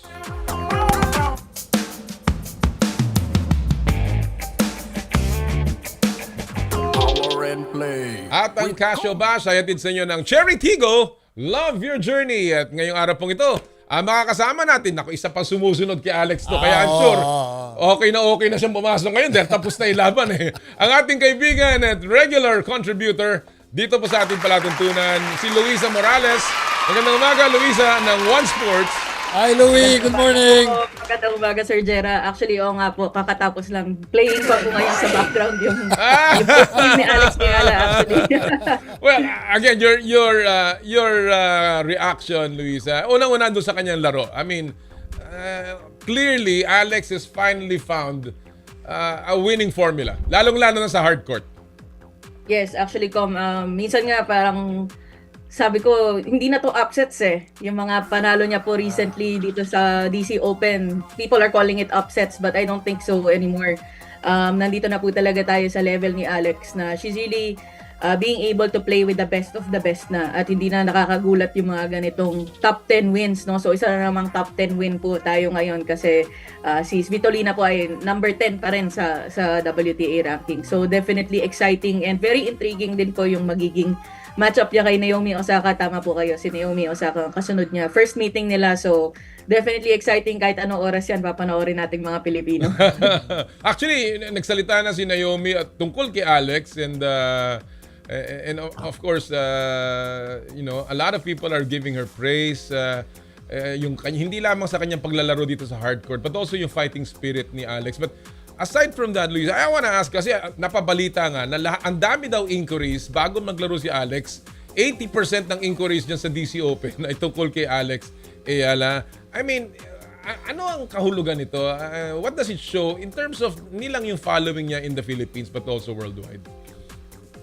I think, Sir Jera, ano yun, no? Parang it's really the sense of community ng mga Pilipino, no? Kasi, of course, majority naman nga po talaga ng mga nagtatanong will be the Filipinos, mga OFWs po natin. Alam naman po din yan ng mga other athletes natin na talagang kahit saan po sila maglaro ay meron at merong Filipino na magsusupport sa kanila. Pero I think it also speaks of yung nagiging rise to fame din ni Alex, no? Si Miss Diane po, no, may mga nakakausap din siya talaga ng mga foreign fans na sinusundan na rin si Alex, no, na I think of course gateway nila kay Alex yung talagang yung attention or yung sinasabi nilang hype, no, but at the same time parang pagka tinignan na nila and nakikita nila yung skill niya and yung galing niya, yung heart niya, and even her attitude about wins and losses, talagang nadodraw na sila to become legitimate and organic na fans ni Alex. So, yeah, definitely exciting. A lot of things about her play and about how she approaches din yung support sa kanya. Every time parang natatawag din yung mga interviews niya na parang, oh, ang ganda ng sagot niya dito. Marami siyang quotable quotes, no? So, talagang nadodraw niya yung mga tao to her journey dito sa tennis. PR Dream nga, partner, di ba? Yeah. Precisely. A great copy. Great copy, very eloquent. Kaya, the looks, di ba? Ayan ka na naman. Pagka sinasabi kong the looks, siyempre, gumaganyan ako eh. But again, congratulations sa aking pinsan, si Mike and Risa, who are still in Manila, yung magulang ni Alex. Okay. Kaya lang sila mga inaasika. But they are here, I'm sure, very, very proud, si Mike and Risa. And the whole Philippines is obviously very, very proud of Alex Ayala. Nanalo po 6-3, 6-4. Apat na aces si Svitolina pero ang kanyang unforced errors 34. Alam mo, that's something that Alex has really brought down, yung kanyang mga mistakes. Ika nga 16 winners for Alex and 63% ang first serve percentage niya. Again, just incredible statistics good para stats, kay Alex Ayala, and hopefully ay madala niya to laban kay Naomi Osaka. Alright, well, at alam na natin ang drill dito, Luisa, sa ating Casio Bash. Magbibigay kami ng mga items, na sports items, na yung bibigyan ng inyong komentaryo kung may seal of approval, cash. Kung hindi mo naman sinasang-ayunan, ay bash. And let's begin with our first item of the morning. Alam natin, napapalapit na ang Asian Games kung saan ang Yulo Brothers ang babandera para sa Philippine Gymnastics dyan po sa Nagoya after their impressive performances so far. So, Casio Bash, si Kaloy ang pinakamalaking chance ng Pilipinas na makakuha ng ginto sa quadrennial meet. Go, Luisa! Cash po ako dito, no, Sir Jera. Pero syempre, hindi lang naman po si Kaloy yung inaasahan natin na magkaroon ng malaking chance para sa gold sa Asian Games. So, pero of course, nakita rin naman natin kung gaano kataas yung caliber ng laro ni Carlos Yulo. No? Syempre, hindi lang sa Asia, kundi pati sa buong mundo, whether that's the Olympics or the World Championships, nakita talaga natin that he really has the reputation to be the best. No? Especially when it comes dun sa mga tinatawag na pet event niya, no? Na floor exercise tsaka vault. Talagang malaki po yung chance ni Kaloy na makasungkit ng gold na baka nga hindi lang isa, kasi ganun po ang setup ng gymnastics, no? Maraming mga events na pwedeng chance na magkaroon ng medal, whether that be gold, silver or bronze, no? Pero syempre na-mention nga rin po, nakasama na rin niya ngayon si Eldrew, first time to be together in the Asian Games. Si Eldrew, kailan lang din siya sumama sa senior national team, I think earlier this year lang, no? Pero yung mga competitions niya sa senior, nakapag medal na rin siya doon sa FIG World Cup na tinatawag. So, exciting din yung kung ano yung nakikita natin sa kanilang dalawang magkapatid. Kabaga katulad ng kuya din niya talaga si Eldrew. Definitely a team to watch out for ang ating mga gymnasts. And of course, hoping rin tayo na kasabay ng mga other athletes din katulad of course ni Alex, yung Gilas, yung Filipinas, si Ani Ramirez na nasa Jiu-Jitsu at iba pa, ay maraming may uuwing ginto ang Philippines mula sa Japan, especially knowing na last Asian Games ay best performance natin. So hopefully matapatan or mahigitan natin this time. Alright. Partner? Actually, well said yung kay Louie. Pinakinggan ko Uulitin ko lang Tama-tama. Talagang super cash ako. Pero, ang tanong, si Kaloy ang pinakamalaking chance. Marami pa. Tama yung sinabi niya. Alex Ayala, di ba? Sigurado, imposible namang, yung chances of her not getting a gold, medyo very small. And again, I agree with the two of you. And obviously, Kaloy, halos na yan Kumbaga, hulbang-hulma na yung floor exercise sa kanya Kulang na lang yan, i-perfect niya yung score ni Kaloy. The way he has been conducting his performances. Of course, there's EJ Obiena, the best Asian pole vaulter. But I'd like to add na tingin ko this year, malamang bumalik ang boxers. Although it's still the same cast of characters, pero mukhang mas preparado sila. Hopefully, our boxers can add. Kasi last time, mukhang hindi tayo nakapagbigay ng ginto, no? Luisa, tama ba yun? Nung last Asian Games, walang boxing gold? Saan ba ginawa yung huling Asian Games? Sa Hangzhou. China po. Diba? Saan ngayon gagawin? Nagoya. Kita mo? Siguro, mas neutral ngayon. Ikaw talaga. Alright, second matter of the morning. Kung saan, simula na ng Taka Minowa era. Si Taka Minowa po ay coach yan ng volleyball sa Philippine Women's Volleyball. Siya po isang Hapon na ang asawa ay si Jaja Santiago. Di ba? Kaya Kasyo Bash, hindi coach kundi consistent national program ang problema ng women's national team. Go, Louie! I think definitely po cash po dito. No? I think it's a no-brainer naman sa kahit anong national team or program, whether athlete yan or team sport. Kailangan po talaga may consistency sa ginagawa. Kahit gaano kagaling ang isang atleta o isang coach, hindi naman po natin ma-sustain to kung every time na may bagong laro ay mayroon din bagong roster or even bagong coach or bagong program. So mga volleyball players natin ito na maganda magkaroon ng continuity sa ating national team. And for a while po, I think nagawa naman ito nung previous years under Coach Jorge, but parang medyo ngayon natigilan po tayo, especially of course dun sa nangyari dun sa federation in the past few months. I guess maraming outside factors po na nag-play, pero definitely magagawan pa rin naman na paraan, there are a lot of talented young players dun sa Alas ngayon, especially a lot of them still in the UAAP. Nakita po natin mga players from Lasal, players from NU. So marami pa tayong oras para kumbaga ma-recenter yung program natin. And hopefully maayos in time. Especially we also have the World Championships in 2029. And of course si Coach Taka, I believe like the other, of course, coaches din naman that came before him, he's very capable naman, but definitely he'll need the help of the federation and of the teams, of the players, yung clubs and schools para talagang magkaroon ng enough time and preparation to really train year-round. Kasi marami naman po dun sa mga teams na nakakalaban natin sa competition, ganun yung setup Parang meron kang national team pool and it's regular, yung training nila. Kumbaga hindi tayo nagmamadali na every time lang may competition saka lang tayo nagte-training. So hopefully we make it work. Especially with the help of the POC and the PSC ngayon na nag-oversee with the things in the PNBF, sana mas ma-iron out and maging mas helpful sa lahat. Kasi I think lahat naman tayo, ang goal talaga is to be really, to be better in the sport. Especially nga na magkakaroon na tayo ng World Championships dito for the women naman sa 2029. Yeah. Partner? Tulad nga na rin sabi ni Oh, Louie, yeah. no-brainer. No-brainer. Oh. Kailangan mo bang pag-usapan yan? You know, it's very, very obvious, no, that the problem is with the program. 'Di ba? Kaya nga nagkaroon ng controversy nga. Sabi nga ni Louie, nagkaroon tayo ng controversy sa pamamalakad ng PNBF, 'di ba? Pumasok na ang PSC, pumasok na ang POC, pumasok na mismo ang International Governing Body.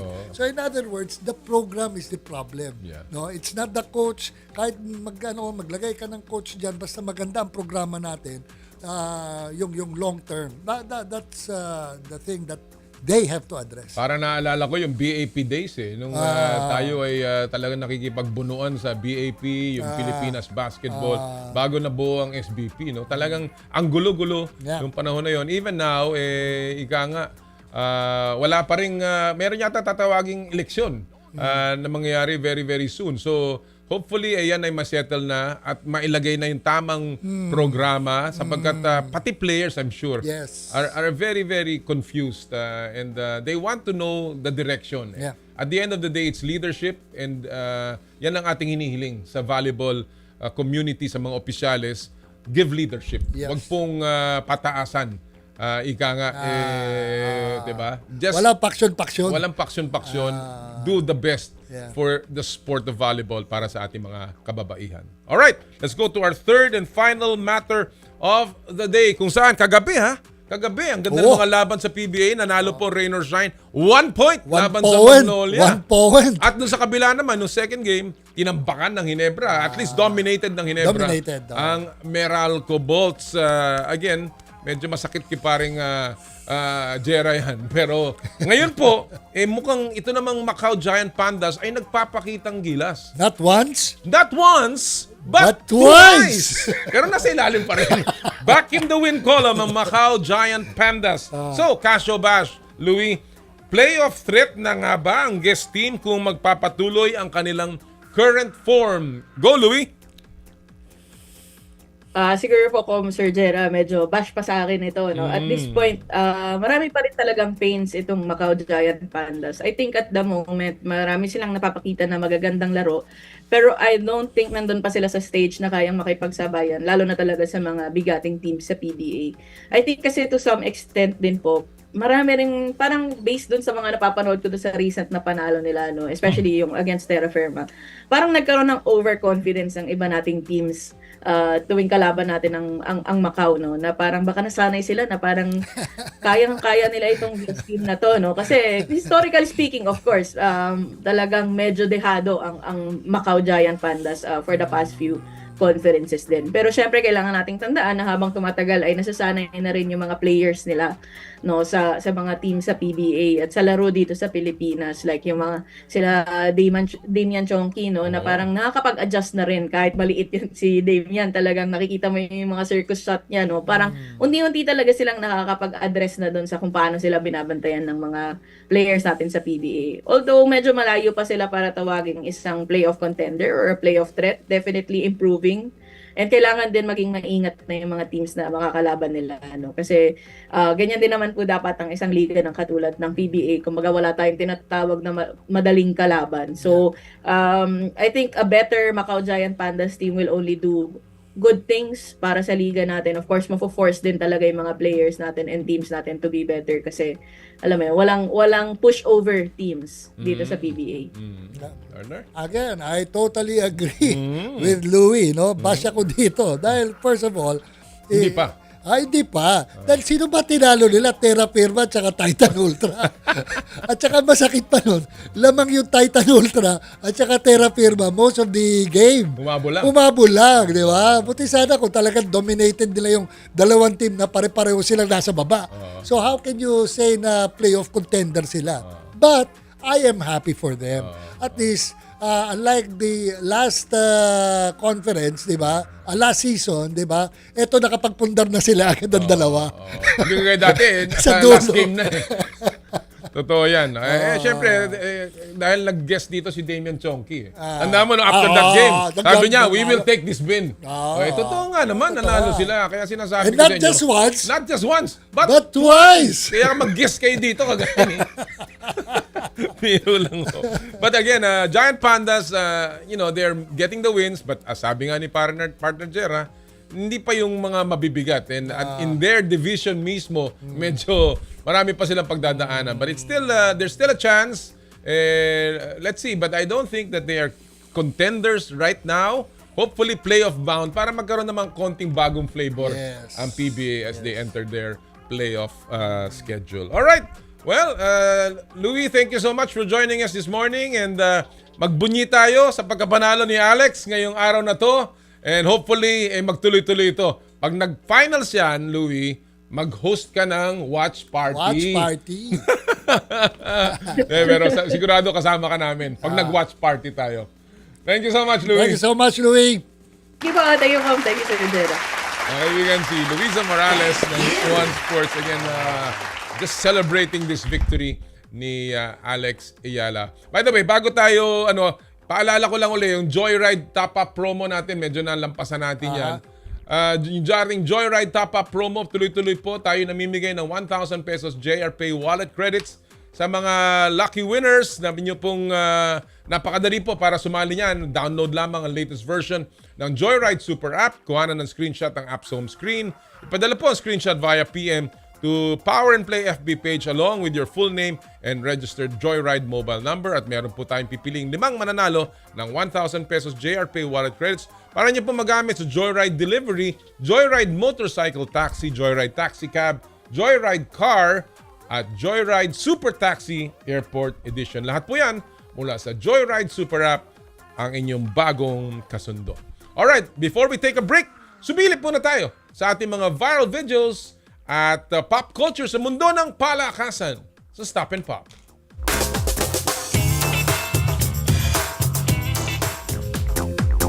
Ang title po ng video natin ay Curling sa Pinas.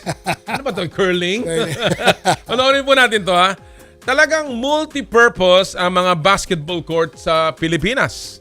Bukod sa basketball, pwede rin sa volleyball, badminton, kasama na tennis. Panoorin niyo po to ha.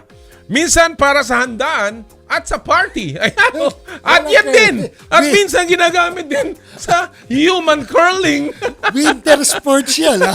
Kakaiba ang trip ng mga kuya na to, ha? Na nag-ala curling sa madulas na court. Kita nyo naman si kuya. Pero mukhang di effective ang pag-sweep nila dahil hindi rin nila napabagal ang kanilang human stone. Ay, naku po. At yan din po ang ating Stop and Pop. Iba talaga ang Pilipino mag-isip, no? Ito mo, winter sports yan. Wala silang t-shirt. Right. And when we come back, mga kapatid, ang ating po makakausap, naku, abangan nyo po to. The first Filipino homegrown recruit para po maglaro sa sumalang sa IMG Academy na training ground for baseball. And of course, mamaya po, ang Philippine Jiu-Jitsu team patungo sa Asian Games. Lahat po yan sa inyong paboritong kasalo, ang Power and Play. Hatid po sa inyo ng Cherry Loom, Cherry Tigo, Photon, Joyride at ng N Plus Gold. Ang oras po natin, 9:12 ng umaga. This time check is brought to you by Ultima and by M2 Veggie Drink. Drink your gulay. I dare to dream big. To be a voice of my generation. To inspire resilience in the face of roadblocks. And in sharing my stories, I let others share in my passion.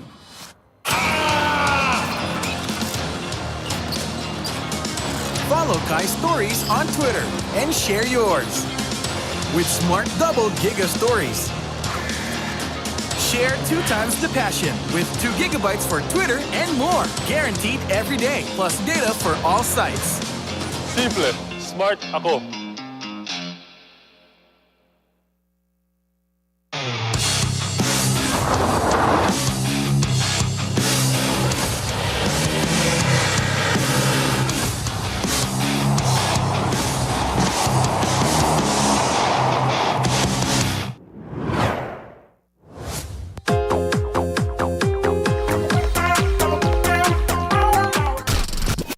the right, to the right. To the right of the FM band. True FM. On 105.9. Everyday may chance manalo ka Cebuana. Mag-transact lang sa Cebuana Luwilier at baka isa ka sa 240 daily winners ng grocery, gas o pambayad ng bills. See posters for details. Promo runs from May 18 to August 17, 2026. Per-DTI Fair Trade Permit number FTEB 256600 series of 2026. Supervised by the Bangko Sentral ng Pilipinas. Ang oras, 9:14. Ang oras sa True FM ay hatid sa inyo ng Fujidenzo Home and Commercial Appliances, where you get reliable, durable, and energy-saving products. Upgrade your home, upgrade your business with Fujidenzo. Quality above all. May issue ka ba sa batas? Tutok na sa Basta Batas! Kasama sina Jen Galvez, Rico John Ferrer at attorney ng bayan, attorney Edward Chico. Samahan ang Basta Batas sa bago nitong time slot tuwing Sabado, alas 2 ng hapon sa mga piling himpilan ng Vanguard Radio Network. Kasama ang Big Sound FM at Big Radio, 1188 DZXO AM at 3095 DWMG AM. Mapapanood at mapapakinggan na rin tuwing Sabado sa 1PH, True TV at True FM simula alas 2 ng hapon. Sundan kami sa Facebook, YouTube, TikTok, Spotify, and X. Hindi mo alam? Ibasta batas mo! Celebrate the lives of your fallen family heroes at Tahanan ng Alaala in Himlayang, Pilipino. We offer premium memorial service by providing 24 hours personalized customer care with flexible funeral and chapel accommodation packages. At Himlayang Pilipino, we give honor to the heroes of your lives. For inquiries, you may contact us at 0968-896-4850 or 0917-713-5034 or visit us at www.himlayangpilipino.org. Himlayang Pilipino. Get ready for a Wild West adventure. Play Wild Bounty Showdown at Bet88. Choose your luck from over 2,500 games so you have more chances for big wins. It's a non-stop gaming adventure with Bet88. Bet88, your ultimate playground. Gambling is for 21 years old and above only. Gambling can be addictive. Know when to stop. Responsible gaming at pagcor.ph. Sign up at bet88.ph and get daily bonuses. Bet88, your ultimate playground. One force, on air and online. One commitment to Filipinos here and wherever in the world. One voice, adhering to the truth. Sama-samang nagpapakatotoo sa balita, sa kwento, sa serbisyo. Ito ang 105.9 True FM. Simulcast on True TV sa Signal Channel 19 and on TrueNetwork.ph. Laging true sa'yo, kapatid. Mukhang kailangan ko na naman palitan ng bubong ko, pare. Mag-iisang taong pa lang yan. May tulo na kagad. Ay, bossing! Baka naman kasi hindi matibay yung ginamit nyo. Dapat ang gamitin mo ay cherry loom, ang yerong aluminum. Basta yero, cherry loom. Tibay protektado sa pangmatagalang yero. Power and Play with Comm, Noli Iyala. Welcome back sa Power and Play mga kapatid in our second hour. And of course, before we continue, kailangan po natin pasalamatan lahat ng ating mga tagapagtaguyod po ng Power and Play now on our 9th year. It's the longest running weekly sports show sa ating pong bansa. And of course, salamat po. Hindi po mangyayari kung hindi dahil sa ating mga sponsors. Unahin ko na po of course ang Cherry Loom, ang yerong may aluminum. Sa ganitong pabago-bago mga kapatid, ang panahon uulan, iinit, kailangan po natin na matibay at protektadong bubong. Dapat ang bubong ay yerong may aluminum. Kapag may aluminum chuck na pang matagalan, at isa lang ang alam kong dekalidad na yerong may aluminum, yan ang Cherry Loom. Tibay protektado sa pang matagalang yero, Cherry Loom, ang yerong may aluminum. Thank you! Mileage Asia, roofing the nation with Cherry Loom, galvanizing the industry with Sumo brand GI sheets. Thank you! Photon, empowering the Filipino business. Kapag komportable ang biyahe, ang sarap mag-long trip at yan ang hatid ng Photon vans tulad ng Photon Transvan, Photon Traveler, Photon Tuwano 15-seater at Photon Tuwano Executive 11-seater. Turbo diesel ang makina, walang bitin sa lakas at hatak. Merong manual at automatic transmission, pang negosyo, pang barkada at pang pamilya. Merong 5-year or 150-kilometer warranty, whichever comes first. Pumunta o tumawag sa pinakamalapit na Photon dealership sa inyong lugar. Sherry Tigo, love your journey. Sherry Auto Philippines has given motorists yet another reason to switch to its 7-seater all-new Tigo REV Luxury Edition SUV. The all-new Tigo REV LE has posted a best-in-class fuel efficiency rating of 84.28 kilometers per liter gasoline equivalent, following a fuel eco run conducted by the DOE in 2025. According to the DOE test results, the Tigo REV LE topped its class among vehicles evaluated across plug-in hybrid, diesel, and gasoline categories. The Tigo REV LE has a 1.5-liter turbocharged engine. It offers a combined electric and hybrid driving range of up to 1,400 kilometers on a full tank and charge. The model also comes equipped with multiple safety and driver assistance features, including advanced driver assistance systems, adaptive cruise control, and a 540-degree camera system. And own a 7-seater Cherry Tigo REV LE starting at only 1.578 million pesos. Visit your nearest Cherry Auto Philippines dealership and book a test drive today. Thank you! Joyride ang inyong bagong kasundo. Bawat lakad, bawat biyahe may Joyride na para sa iyo. Joyride MC Taxi para sa mabilisang solo rides. Joyride Car para sa komportable at affordable na car rides. Joyride Taxi Cab para sa convenient meter rides. At Joyride Super Taxi Airport Transfer para sa hassle-free airport trips nyo. Always safe at affordable, mag-book ng mga kasundo. Joyride ang inyong bagong kasundo. Thank you! M2 Veggie Drink. Game on, hydrate right with M2 Veggie Drink. Packed with natural electrolytes from malunggay, okra, and ginger. It's gulay power in every sip. And yes, it's surprisingly delicious. Trusted by moms, loved by kids. Perfect for school days, play days, and every day. Available at leading supermarkets and drugstores nationwide. Thank you! Drink your gulay, mag M2 Veggie Drink na. Follow M2 social media accounts for more updates, promos, and healthy tips. Thank you! N Plus Gold, tanda ng pagmamahal. May bago tayong teammates sa Power and Play, ang N Plus Gold Adult Nutritional Power Drink. Para sa bawat laban, powered ka with calcium, phosphorus, vitamin D3 essential nutrients for mobility and bone strength at soy protein to support muscle development. N Plus Gold, tanda ng pagmamahal. Thank you! Ultima Vitamins and Minerals with Ginseng Food Supplement.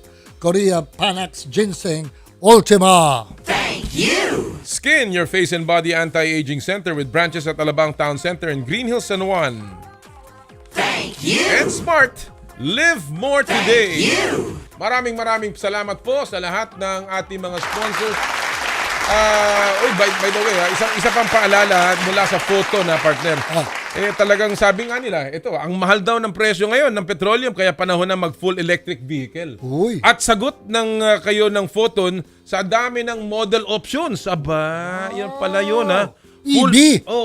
Full electric passenger vehicle. Sakto ang Traveler Share EV at Coach EV sa karamihang sakay. Full electric namang pang-deliver, panalo ang Harabas TM300 EV at ang bagong Transvan i7 EV. At full electric na trucks. Sagot ka ng Tornado EV at ng EST 6x4 Tractor Head EV. Apa naman, zero fuel cost, wala ng change oil, available spare parts, dagdagan mo pa ang ng 19 years of Photon experience in technical services. Punta na sa pinakamalapit na Photon dealer or call 0999-999-9998. Ang hirap naman memoryahin yan. Pakiulit ka. For inquiries. 0999-999-9998. Yun. Kita mo. Maraming salamat sa Photon, mga kapatid, ang ating kaibigan si Romel Titi. Alright, and at this point, siyempre, maganda ang ating bisita, mga kapatid. You know, the future is bright. Napabalita to na hindi lamang bright, kundi the future is here. History made para sa ating batang baseball superstar na ngayon po ay siya ang pinakaunang homegrown Pinoy na nakatanggap sa IMG Academy o natanggap sa IMG Academy dyan po sa Florida, dyan sa Bradenton, Florida. Diyan, malapit na sa atin yan Bradenton, Florida. Isasakay lang yan. Kung gaano kalaki yan. At ano mga dapat asahan mula sa world-class training, malalaman natin mula mismo sa ating pong history-making, the 13-year-old Aiden Lazaro. Magandang umaga, Aiden. Thank you for joining us. Good morning, Aiden. Morning. And of course, I think your mom is with you, Aiden. Is Mom Shelly here as well? No, it's just me today. Okay. All right. Great, Well, great, nice. great. Well, first of all, I can see you're in a Pilipinas Ateneo shirt. So, I understand you're a grade 8 in Ateneo. Is that right? Yes. So how old are you right now? I'm 13 years old. 13, my goodness. You know, I want to know, when did you start playing baseball, Aiden? I started playing baseball at 5 years old. First playing for the Ateneo varsity when I was still in kinder. Wow, kinder. 5 years old. Who inspired you to play baseball, and who introduced you to the game? Who was your first coach or your first teacher of the game? So my first coach actually was the coaching staff when I first joined the varsity in Ateneo when I was 5 years old. And who inspires me to keep on going are all of my coaches, my parents, and also my teammates that help push me to greater heights. You know, a lot of people, a lot of young kids in the Philippines in particular play basketball. You know, that's we know that's kumbaga, that's the sport that young boys play. Why baseball, Aiden? And what do you like about the game? So for me, I really like how baseball, unlike other team sports, it's centered a lot about individual performance, but at the same time, it's still a team sport. So there are multiple times in baseball where, you know, you're hitting, your teammates are gonna cheer just for you, and there's also other times where you can support your teammates and they can have their own big moments. Yeah, you know, Aiden, we're just curious. No? Now that you'll be studying at the IMG Academy, what's your position in baseball, and what's your strengths? You know, are you a hard hitter, a good catcher? Kindly describe your talent as a baseball player. So first, the positions I play, I mainly play catcher, shortstop, and pitcher. Wow. Uh-huh. Wow. But among those three positions, which position are you best? And favorite, I guess. For me, my favorite position and my best position, I would say, is definitely catcher, as I love being able to see the entire field, and catchers are the players with the most control over the entire field during the game. Very interesting. Do you have a favorite baseball player? My favorite baseball player is actually a shortstop, Bobby Witt Jr. What team is he in? He's on the Kansas City Royals. Wow. And do you have is that your favorite baseball team as well? Yes. Well, what do you think about Shohei Ohtani? Oh, yeah. What do you think about Shohei Ohtani? I think that he's a really good two-way, and at the moment he is currently the best baseball player of all time, as he's one of the only players to hit so many home runs while also pitching. Yeah. But Aiden, now you're part of the national team, the juniors national team, and when will you start study in IMG Academy, and how will you manage your schedule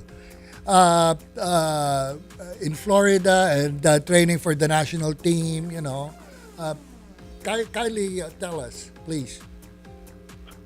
So for now, at the moment, I will still be studying in the Ateneo de Manila while following a hybrid training schedule of during breaks going to Florida to train for IMG, and during school weeks taking online training sessions and classes from IMG Academy.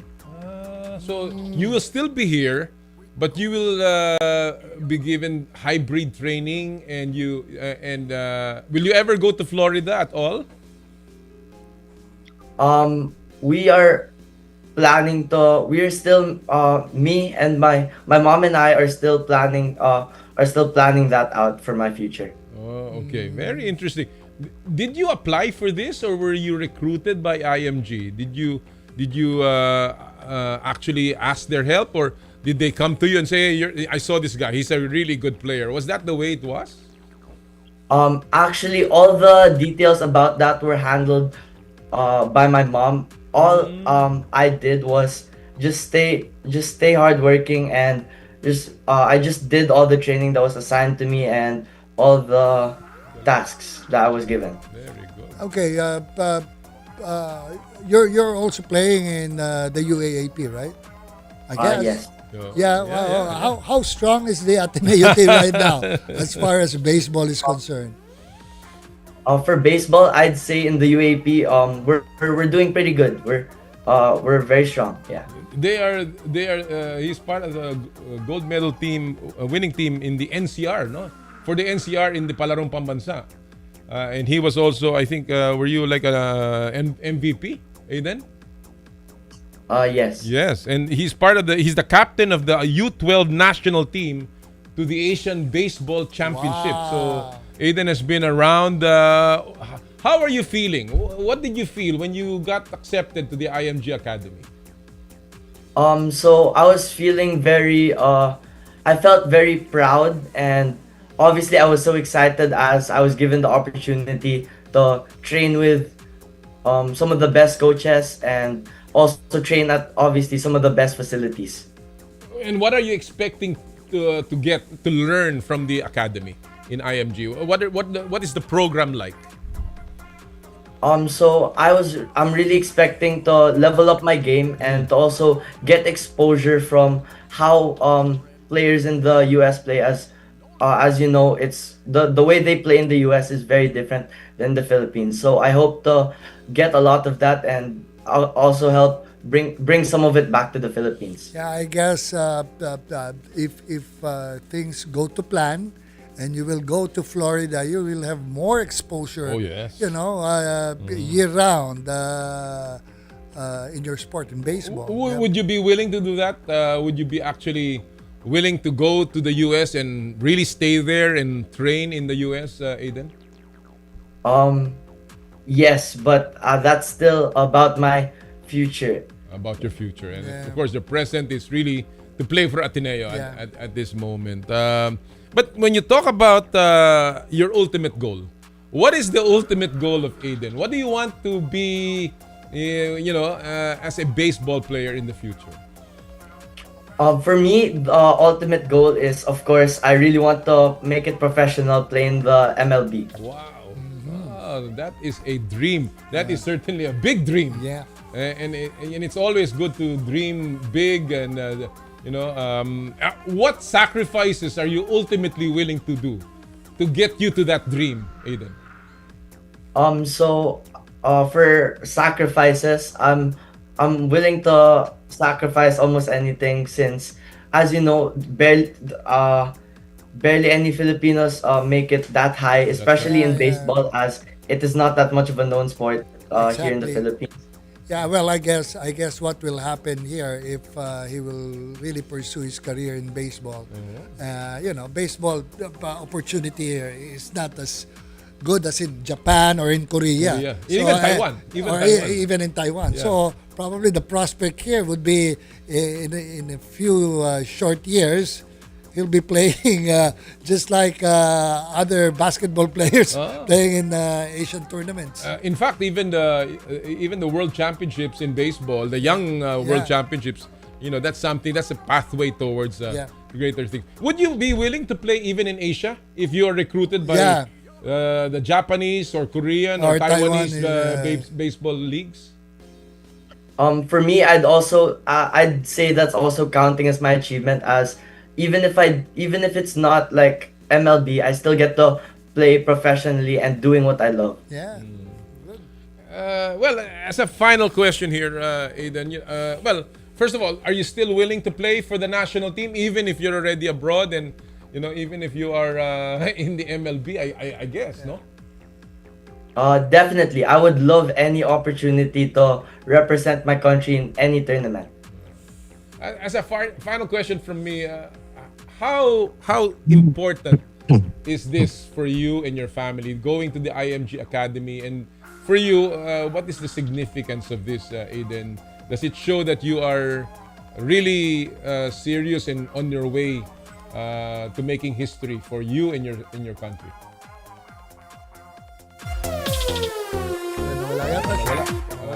And important to me and my family that we were able to accomplish such a milestone like that. And I think for the significance, I think it's really nice. For me, I think it's great, as I've heard so much about IMG Academy, about their history, and about all the professional players they've developed.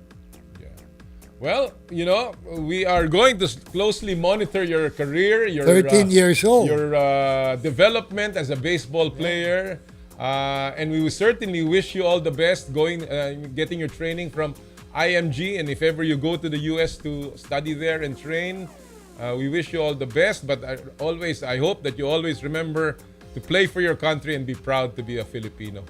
Aiden, thank you so much for joining us today, and congratulations on becoming the first homegrown Filipino to go to the IMG Academy. Thank you. Thank you so much, Aiden. Mga kaibigan, Aiden Lazaro. Pero mo yan, partner, 13 years old. 13 years old. Diba? Kumbaga, yung mag-high school yan, pagdating ng college, diba? Marami pang... Madaming opportunities kapag talaga nag-excel siya dyan sa baseball. Talaga. And alam mo, yun ang sabi natin nga maraming sports na tayo mga Pilipino, or we are excelling and kailangan natin tutukan yan. Hindi lang po yung basketball, di ba? Ngayon nakita na natin ang nangyari sa tennis, dito sa nangyayari kay Alex. And then of course, we are seeing weightlifting, gymnastics. Yeah, tsaka hindi sa sports ang baseball sa Pilipinas, dahil during the 1930s, 20s, yan ang number one sport ng Pilipinas. Siyempre, hanggang yan ang 50s. Nilalaro ng mga Amerikano nung dumating sila dito. Kaya talaga pong meron tayong history. May kasaysayan yan. Sa baseball. Kaya tutukan po natin, and of course, sana pagdasal natin din ang si Aiden Lazaro at lahat ng ating mga batang atleta. Yes. Talking about history, well, siyempre mga kapatid, sumilip muna tayo sa ilang bahagi ng kasaysayan sa larangan ng palakasan this week in sports history.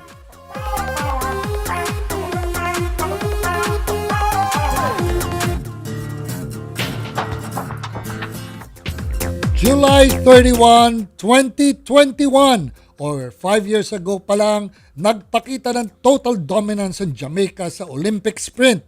Perfect trifecta ang Jamaica sa women's 100-meter dash sa Tokyo. Nanguna sa 1-2-3 finish para sa gold si Elaine Thompson Hera yan hindi Jera. Nasinundan ni Shelly Ann Fraser-Price, at bronze naman si Sharika Jackson. 10.61 seconds ang winning sprint at 0.15 of a second lang ang pagitan nilang tatlo.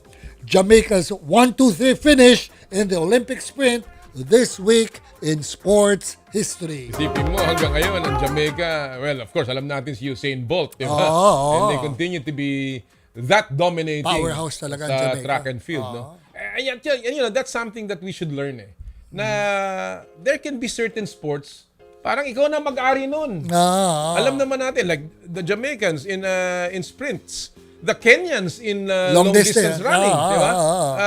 Nung araw, ang Cubans in boxing, diba? They were the dominant force sa boxing with Teofilo Stevenson and so many others. And itong susunod nating itatampok, partner, yan ang isang sport na talagang ang mga Pilipino pwede rin maging dominant. Yes. Ito pong martial arts, kung saan tayo mga Pilipino, ang hilig natin sa ganyang klase action movie. Pero more than that, kasi nga meron tayong dalang talagang diksi at lakas. And of course, hindi lang naman po to yung actual combat yung art form ng martial arts. Yeah. At ang ating pong susunod na itatampok sa ating huling yugto, sila po ay maraming, kumbaga, sinasalok na mga medalya pagdating sa mga international events. And just recently, ang Pilipinas po ay nakakuha ng napakaraming medalya doon po sa ginanap na 10th Asian Championships sa Almaty, Kazakhstan, kung saan napakarami na naman po tayong nakuhang mga medalya sa larangan po ng Jiu-Jitsu. At yan po ang ating itatampok ngayon sa ating In the Spotlight.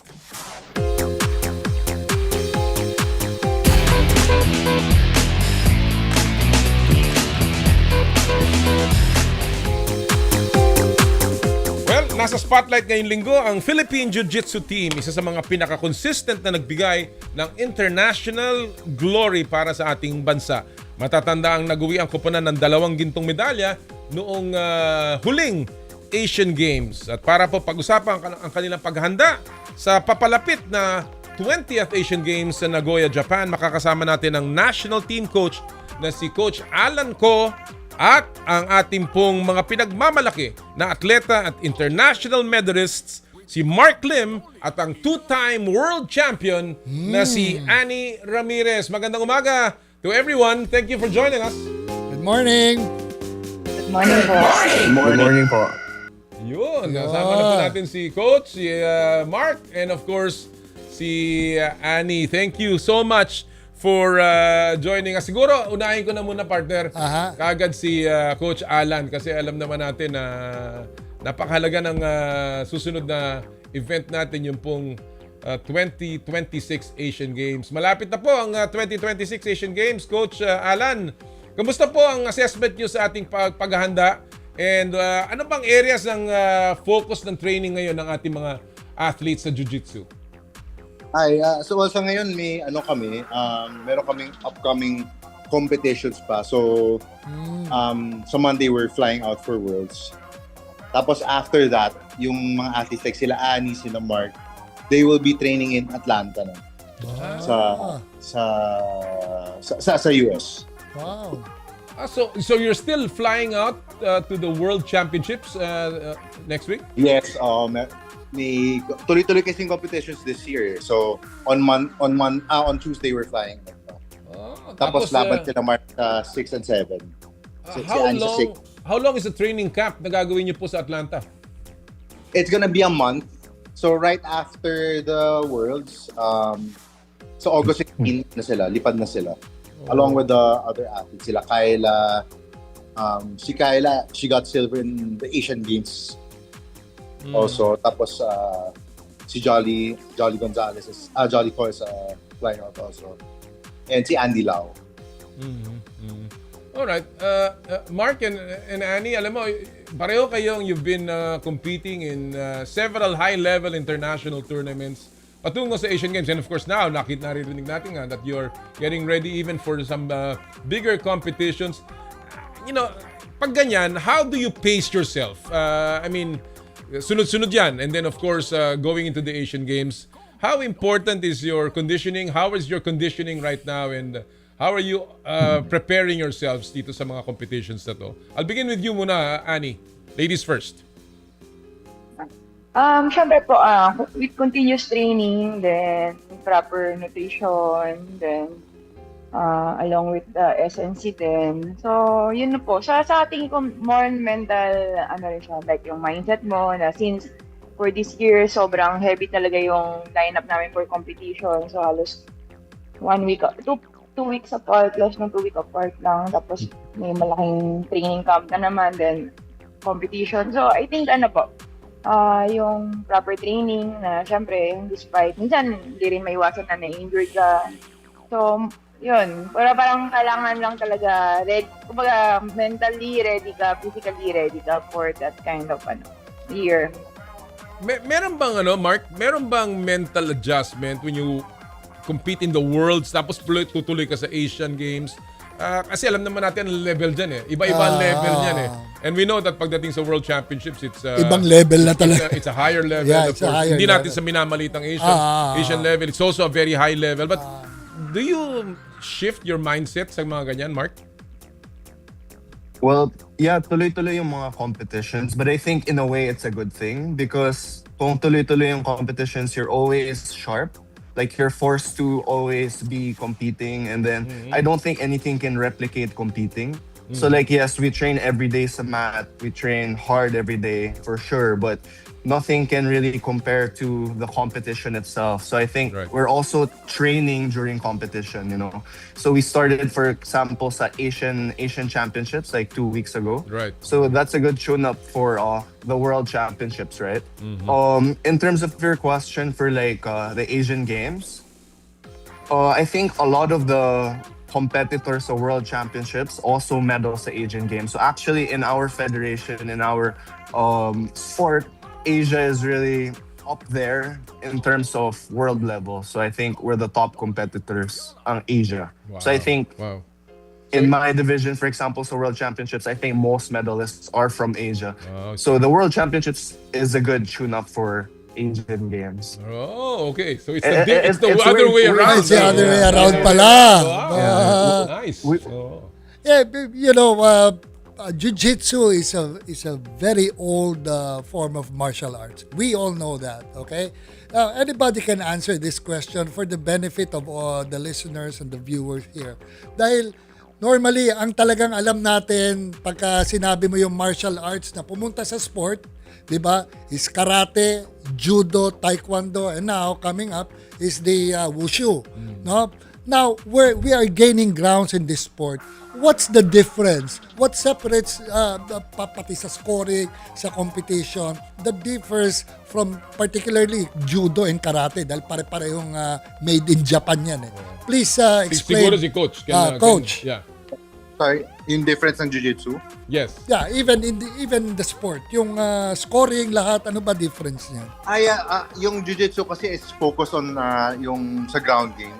Like compared sa judo, like judo is ang focus yung standing, yung throwing, yung yung takedowns. With Jiu-Jitsu, it's focus on sa ground. So, yung point system namin is based on who gets a better position on the ground. For example, like napunta ka sa taas na mount mo, you get 4 points. Yung mga ganun. So it's basically like may standing rin siya. May standing factor, pero maybe 80 to 90% nasa side kayo. Dahil syempre, alam mo naman, di ba? Yung mga pagka sinabi mong jiu-jitsu, ang naiisip mo si Steven Seagal Di ba?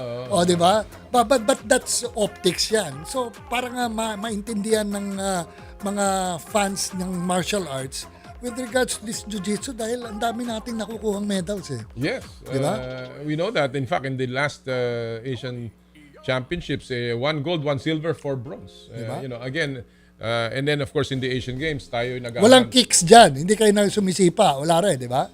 Walang striking. More of grappling. More of grappling. I want to ask Annie. Yeah. Annie, you are a world champion already. Very accomplished.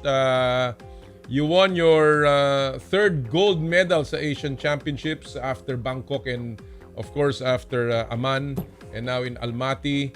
Ngayon, going back to the Asian Games, how do you stay motivated? I mean, I know that you are hindi ka na spring chicken. You are one of the senior athletes natin. How do you stay motivated? And at the same time, what would another successful Asian Games mean to you? Siguro po para maging motivated ako. Siyempre yung training mo, tingin ko yung yung sarili mo na parang alam mo na nag-training ka na maayos. Alam mo na ginagawa mo yung best mo in every training. So I think yun din po yung nagiging motivation ko. In the same time, yung tiwala din ng mga tao sa paligid ko, yung coaches ko, yung mga teammates ko, yung mga kaibigan ko sa community ng Jiu-Jitsu na walang sawang tumutulong sa akin. I think they added motivation para mas pagbutihan ko yung bawat competition na ginagawa ko. So, yun nga po. Ang lagi naman din mindset ko is always be a challenger in every kaya even though may mga nakuha na ako in past competition, tapos na po yun.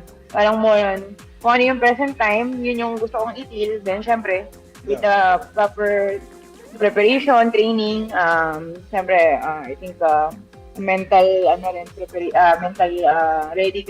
ready ka talaga. Nagagawa ko po yung mga bagay na or yung result na nakukuha ko through that preparation and through that mindset. Sa yung puso na hindi ko talaga din basta-basta. Kasi pinaghirapan ko yung training. So, I think in every matches na ginagawa ko, binubuhos ko talaga yung buong puso ko. So, ganun po yung tingin kong ginagawa ko during the competition. Then, about for the Asian Games naman, syempre, malaking malaking bagay sa akin na nakapag-gold ako last time. So, then, for this Asian Games, it will be a different kind of challenge kasi po, bababa ko ng 52. Oo nga, yung nga balita natin. Bababa ko ng weight category kasi wala po yung 57. So, it's another new challenge po for me. And at the same time, somehow, na-excite ako na sana ma-pull up po yung dapat kong gawin. Especially the weight cut, then the performance po. 5 kilo din yan, partner. 5 kilo Natatanggalin mo, Ani. What is your current... Ha? Tama ba yun? Yung walking weight ko po around 59-60 So, from the 57, nagka-cut pa po talaga ako. Then, magka-cut po ako for the second time. Oo nga eh. Ano ba timetable mo dyan? Pagdating mo ng Nagoya, dapat nasa 52 ka na? Ganun ba ang ano mo dyan? Hindi naman po. At least mga 2 kilos over para more on water weight na rin naman kasi yan. So, hindi po kasi pwedeng tuyong-tuyo ako pagdating ng hindi pa dumarating yung Kailangan meron pa rin po ako sinusunog kasi nagte-training pa rin po kami yan eh. So, kailangan po very gradual. So, after World Championship, unti-unti na po akong bababa sa, siguro at least makakapag-55 ako for a while. Then, 55, 54, tapos yung last 2 kilos po sa Nagoya na po tatanggalin, parang ganun. Alam natin si Heidelin, partner, nung lumaban siya nahirapan yung nagpababa siya sa weight because oo. nawala rin yung kanyang gold medal division noon. Yeah. Kaya ito, mabigat yan. Hindi madali yung 5 to 7 kilos na nilalabas mo. Hindi, tsaka... And of course, yung kalaban mo. Mas sanay doon sa weight na yun, di ba? Marc, how is your injury? I know that you came from an injury ACL. as well. How are you and you mentioned na ang Asian Games, ang competition dyan, napakataas din. Are you already scouting yung mga makakalaban mo? Which countries or athletes do you see as your toughest challenges? And how are you preparing? Okay, first question sa ACL. It happened last year. So every training session, I still tape it. I think it's stronger. Mga 90% to, I think mga around 90% better na. So I just make sure na I warm up well, I strengthen it at least once or twice a week, and then I tape it before training. And so it's manageable. We're used to it. For the second question, do we scout our opponents? Yes. A lot of training is mental because you can only do so much physically. You get burnt out. You might get injured again if you overtrain. But we believe that training stops once you stop thinking about jiu-jitsu, once you stop thinking about your strategy. Ganun. So we scout our opponent kasi most competitions, sila rin naman yung opponents, the top guys. So some of these guys, nakalaban ko na mga 4 or 5 times. So parang rivals din talaga. But each time they change their game, we adapt also. It's always streamed online, so we get to research and then we get to simulate it in training. Yeah, so yun. Coach, heading towards the Asian Games, sino ba nakikita mong powerhouse na country na talagang dapat bantayan ninyo? Coach Allan. Hello, hi. Yung UAE is parang really strong country. UAE and UAE, wow. Yeah, and KSA, yung Saudi. Saudi, wow, really? Those are the strongest countries. Probably yung one of the top talaga. Is Meggy Ochoa still competing, Coach Allan? No, si Maggie retired na. She's right now she's a coach for the youth team. Oo. Yung youth team siya yung coach. Alright. Alam natin na we won 2 golds in the last Asian Games. So, Coach Allan, if you were to be asked, how would you define a successful Asian Games in Nagoya? Is it only to top the 2 golds that you garnered last time? Well, I think this year we can do better. Wow. We can do better this year. Mas better prepared yung athletes ngayon. So, maybe we can do... I think we're gonna top the performance from last year. Bold prediction, ha? Bold prediction. To top the 2 golds, which is really already very impressive. Yung dalawang gold medal. Kasi yung Philippines kasi is... it's a world. Philippines is one of the top countries talaga. Coach, is it okay for you to divulge your 1-month training in Atlanta? What will you be joining small competitions there, or purely training or sparring? It will be mostly training talaga. No competitions muna. So puro training lang siya. Is there a final lineup para sa Jiu-Jitsu team to the Asian Games? Ilan ang dadalhin mong atleta, Coach? Yes. Wait lang. Let me check. May kodigo si Coach. Baka magkamali. Baka malagay yung pangalan natin. Yung dalawa natin. Wala tayong alam sa Jiu-Jitsu. Mapapahiya ako dyan, no? Diba? So, bale, ilang male, ilang female athletes ang lalaro sa Asian Games? Yan, mahaba listahan.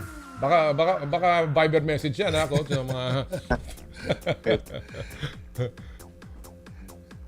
Habang tinitingnan ni Coach. 2 kilong baboy. Isang bote na So we have mantika. 6 na females. Ilan? 6. 6. Okay. And for Sino the male? yan, Coach? May pangalan na ba? Yes. So sa female, si Alex Enriquez. Okay. Annie Ramirez. Si Jolico.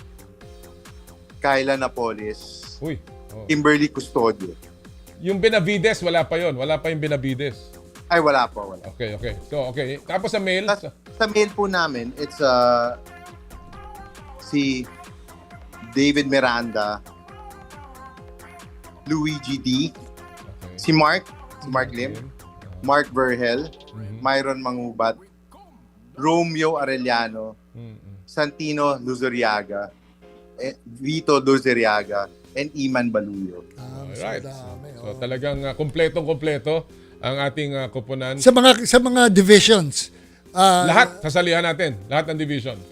Ay, hindi po lahat na meron. Hindi lahat. Po lahat ng division meron. Like yung 45, wala po. So, like for example, yung division ni Annie, wala. So, she had to move down to 52.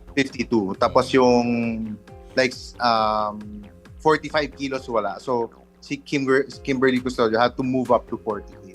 So nag-shuffle kami ng ibang athletes also. Ani, we're seeing now, I guess yung nagbabago na ang koponan, no? Maggie is retired. You are a veteran already. Do you think how important is it to you na i-mentor na yung mga bagong athletes, Ani? About naman po sa mentorship or to guide, I think not really fully na po, kasi siyempre active pa rin ako naglalaro. But I think to set an example like how I train, how I compete during the matches, parang ganun. Gusto ko by doing that, gusto kong mag-set po ng example sa mga sumusunod sa akin kung ano yung supposed to be ginagawa. Or then sa training minsan nakakapag-share po ako sa mga junior athlete namin, or kung may tinatanong sila, then just somehow may konting bigay din ng mga konting tip kung ano yung mga dapat ginagawa, ano yung mentality, parang ganun po. Mga ganun pa lang po. Hindi pa yung talagang wala pa ako doon sa stage na talagang tututukan ko sila tapos maglalaro ako. Medyo mahirap po kasi. Medyo konting lang po. tulong pero not necessary fully transition for Although may tinuturuan po akong mga student sa mother club ko. Pero for the national team, yun, tulong-tulong naman kami. Usually mga magti-teammate, aside sa mga coaches, nagtutulungan naman kami in terms of giving kung ano yung mga strength namin na pwede namin i-share sa team or kung sino yung mga nagtatanong po. Well, Annie, Marc, and Coach Allan, we wish you all the best Asian Games, sa World Championships, and sa inyong training camp. Sana nga magpatuloy ang success ng Jiu-Jitsu. Mahigitan pa yung 2 golds. Mahigitan pa ang 2 ginto. Thank you so much for joining us today. Thank you so much. Mabuhay kayo. Thank you. Mga Thank kaibigan, you. si Coach Allan ko, si Manny Ramirez at Marc Lim, ang ating po mga pambato sa Nagoya Asian Games para sa Jiu-Jitsu. Again, patuloy po nating itatampok ang ating mga atleta dito po sa ating programa tuwing Sabado. Well, partner, dyan tayo nagtatapos. Pero bago po tayo mag-goodbye, siyempre kailangan nating i-announce lahat ng nanalo sa Joyride Top Up promo. Nonong Makarasig, si Neil Tige, PJ Alfuen, Jillian Vicendario, at si Ira Nardo. Congratulations, 1,000 pesos. JR Pay Wallet credits para sa inyo lahat mula sa Joyride Super. Partner, see you tomorrow. Maglalaro kami ni partner. Mag-partner kami bukas sa laran. Sa Abangan nyo Forest kami Hills sa at Barkadahan. meron na namang gustong masaktan. Wag naman. Wag naman tayo. At sa lahat po sa inyo lahat, maraming po salamat sa inyong pagsama sa amin ngayong araw pong ito. Mag-ingat po kayong lahat at tuwing Sabado ang ating pong sinasabi, bawal ang masungit at sa lahat po ng ating gawain. Ad Maiorem Dei Gloriam, all for the greater glory of God. Kami po ang 1PH Teleserbisyo para sa Pilipino. Susunod na po ang inay ko po. Happy Sports Weekend sa inyo lahat. More power! More play! Mabuhay si Alex!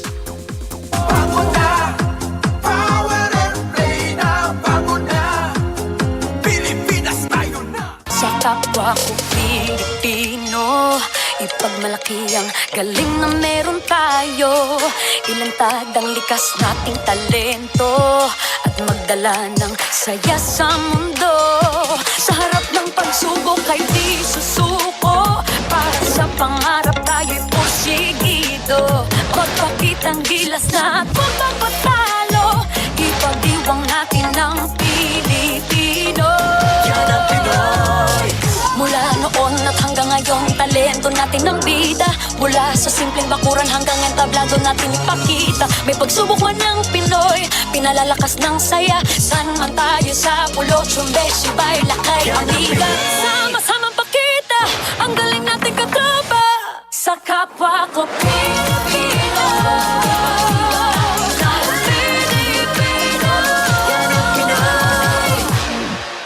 Power and Play was brought to you by Cherry Loom, ang yerong may aluminum. Cherry Tigo, love your journey. Photon, empowering the Filipino business. Joyride, ang inyong bagong kasundo. And N Plus Gold, tanda ng pagmamahal. Halina't makinig, talakayin natin ang laro. Gusto mo, pag-usapan natin, ibida ang hilig ng bawat Pilipino na merong taglay na galing. Bangon na! Mas pinalawig, mas pinaghan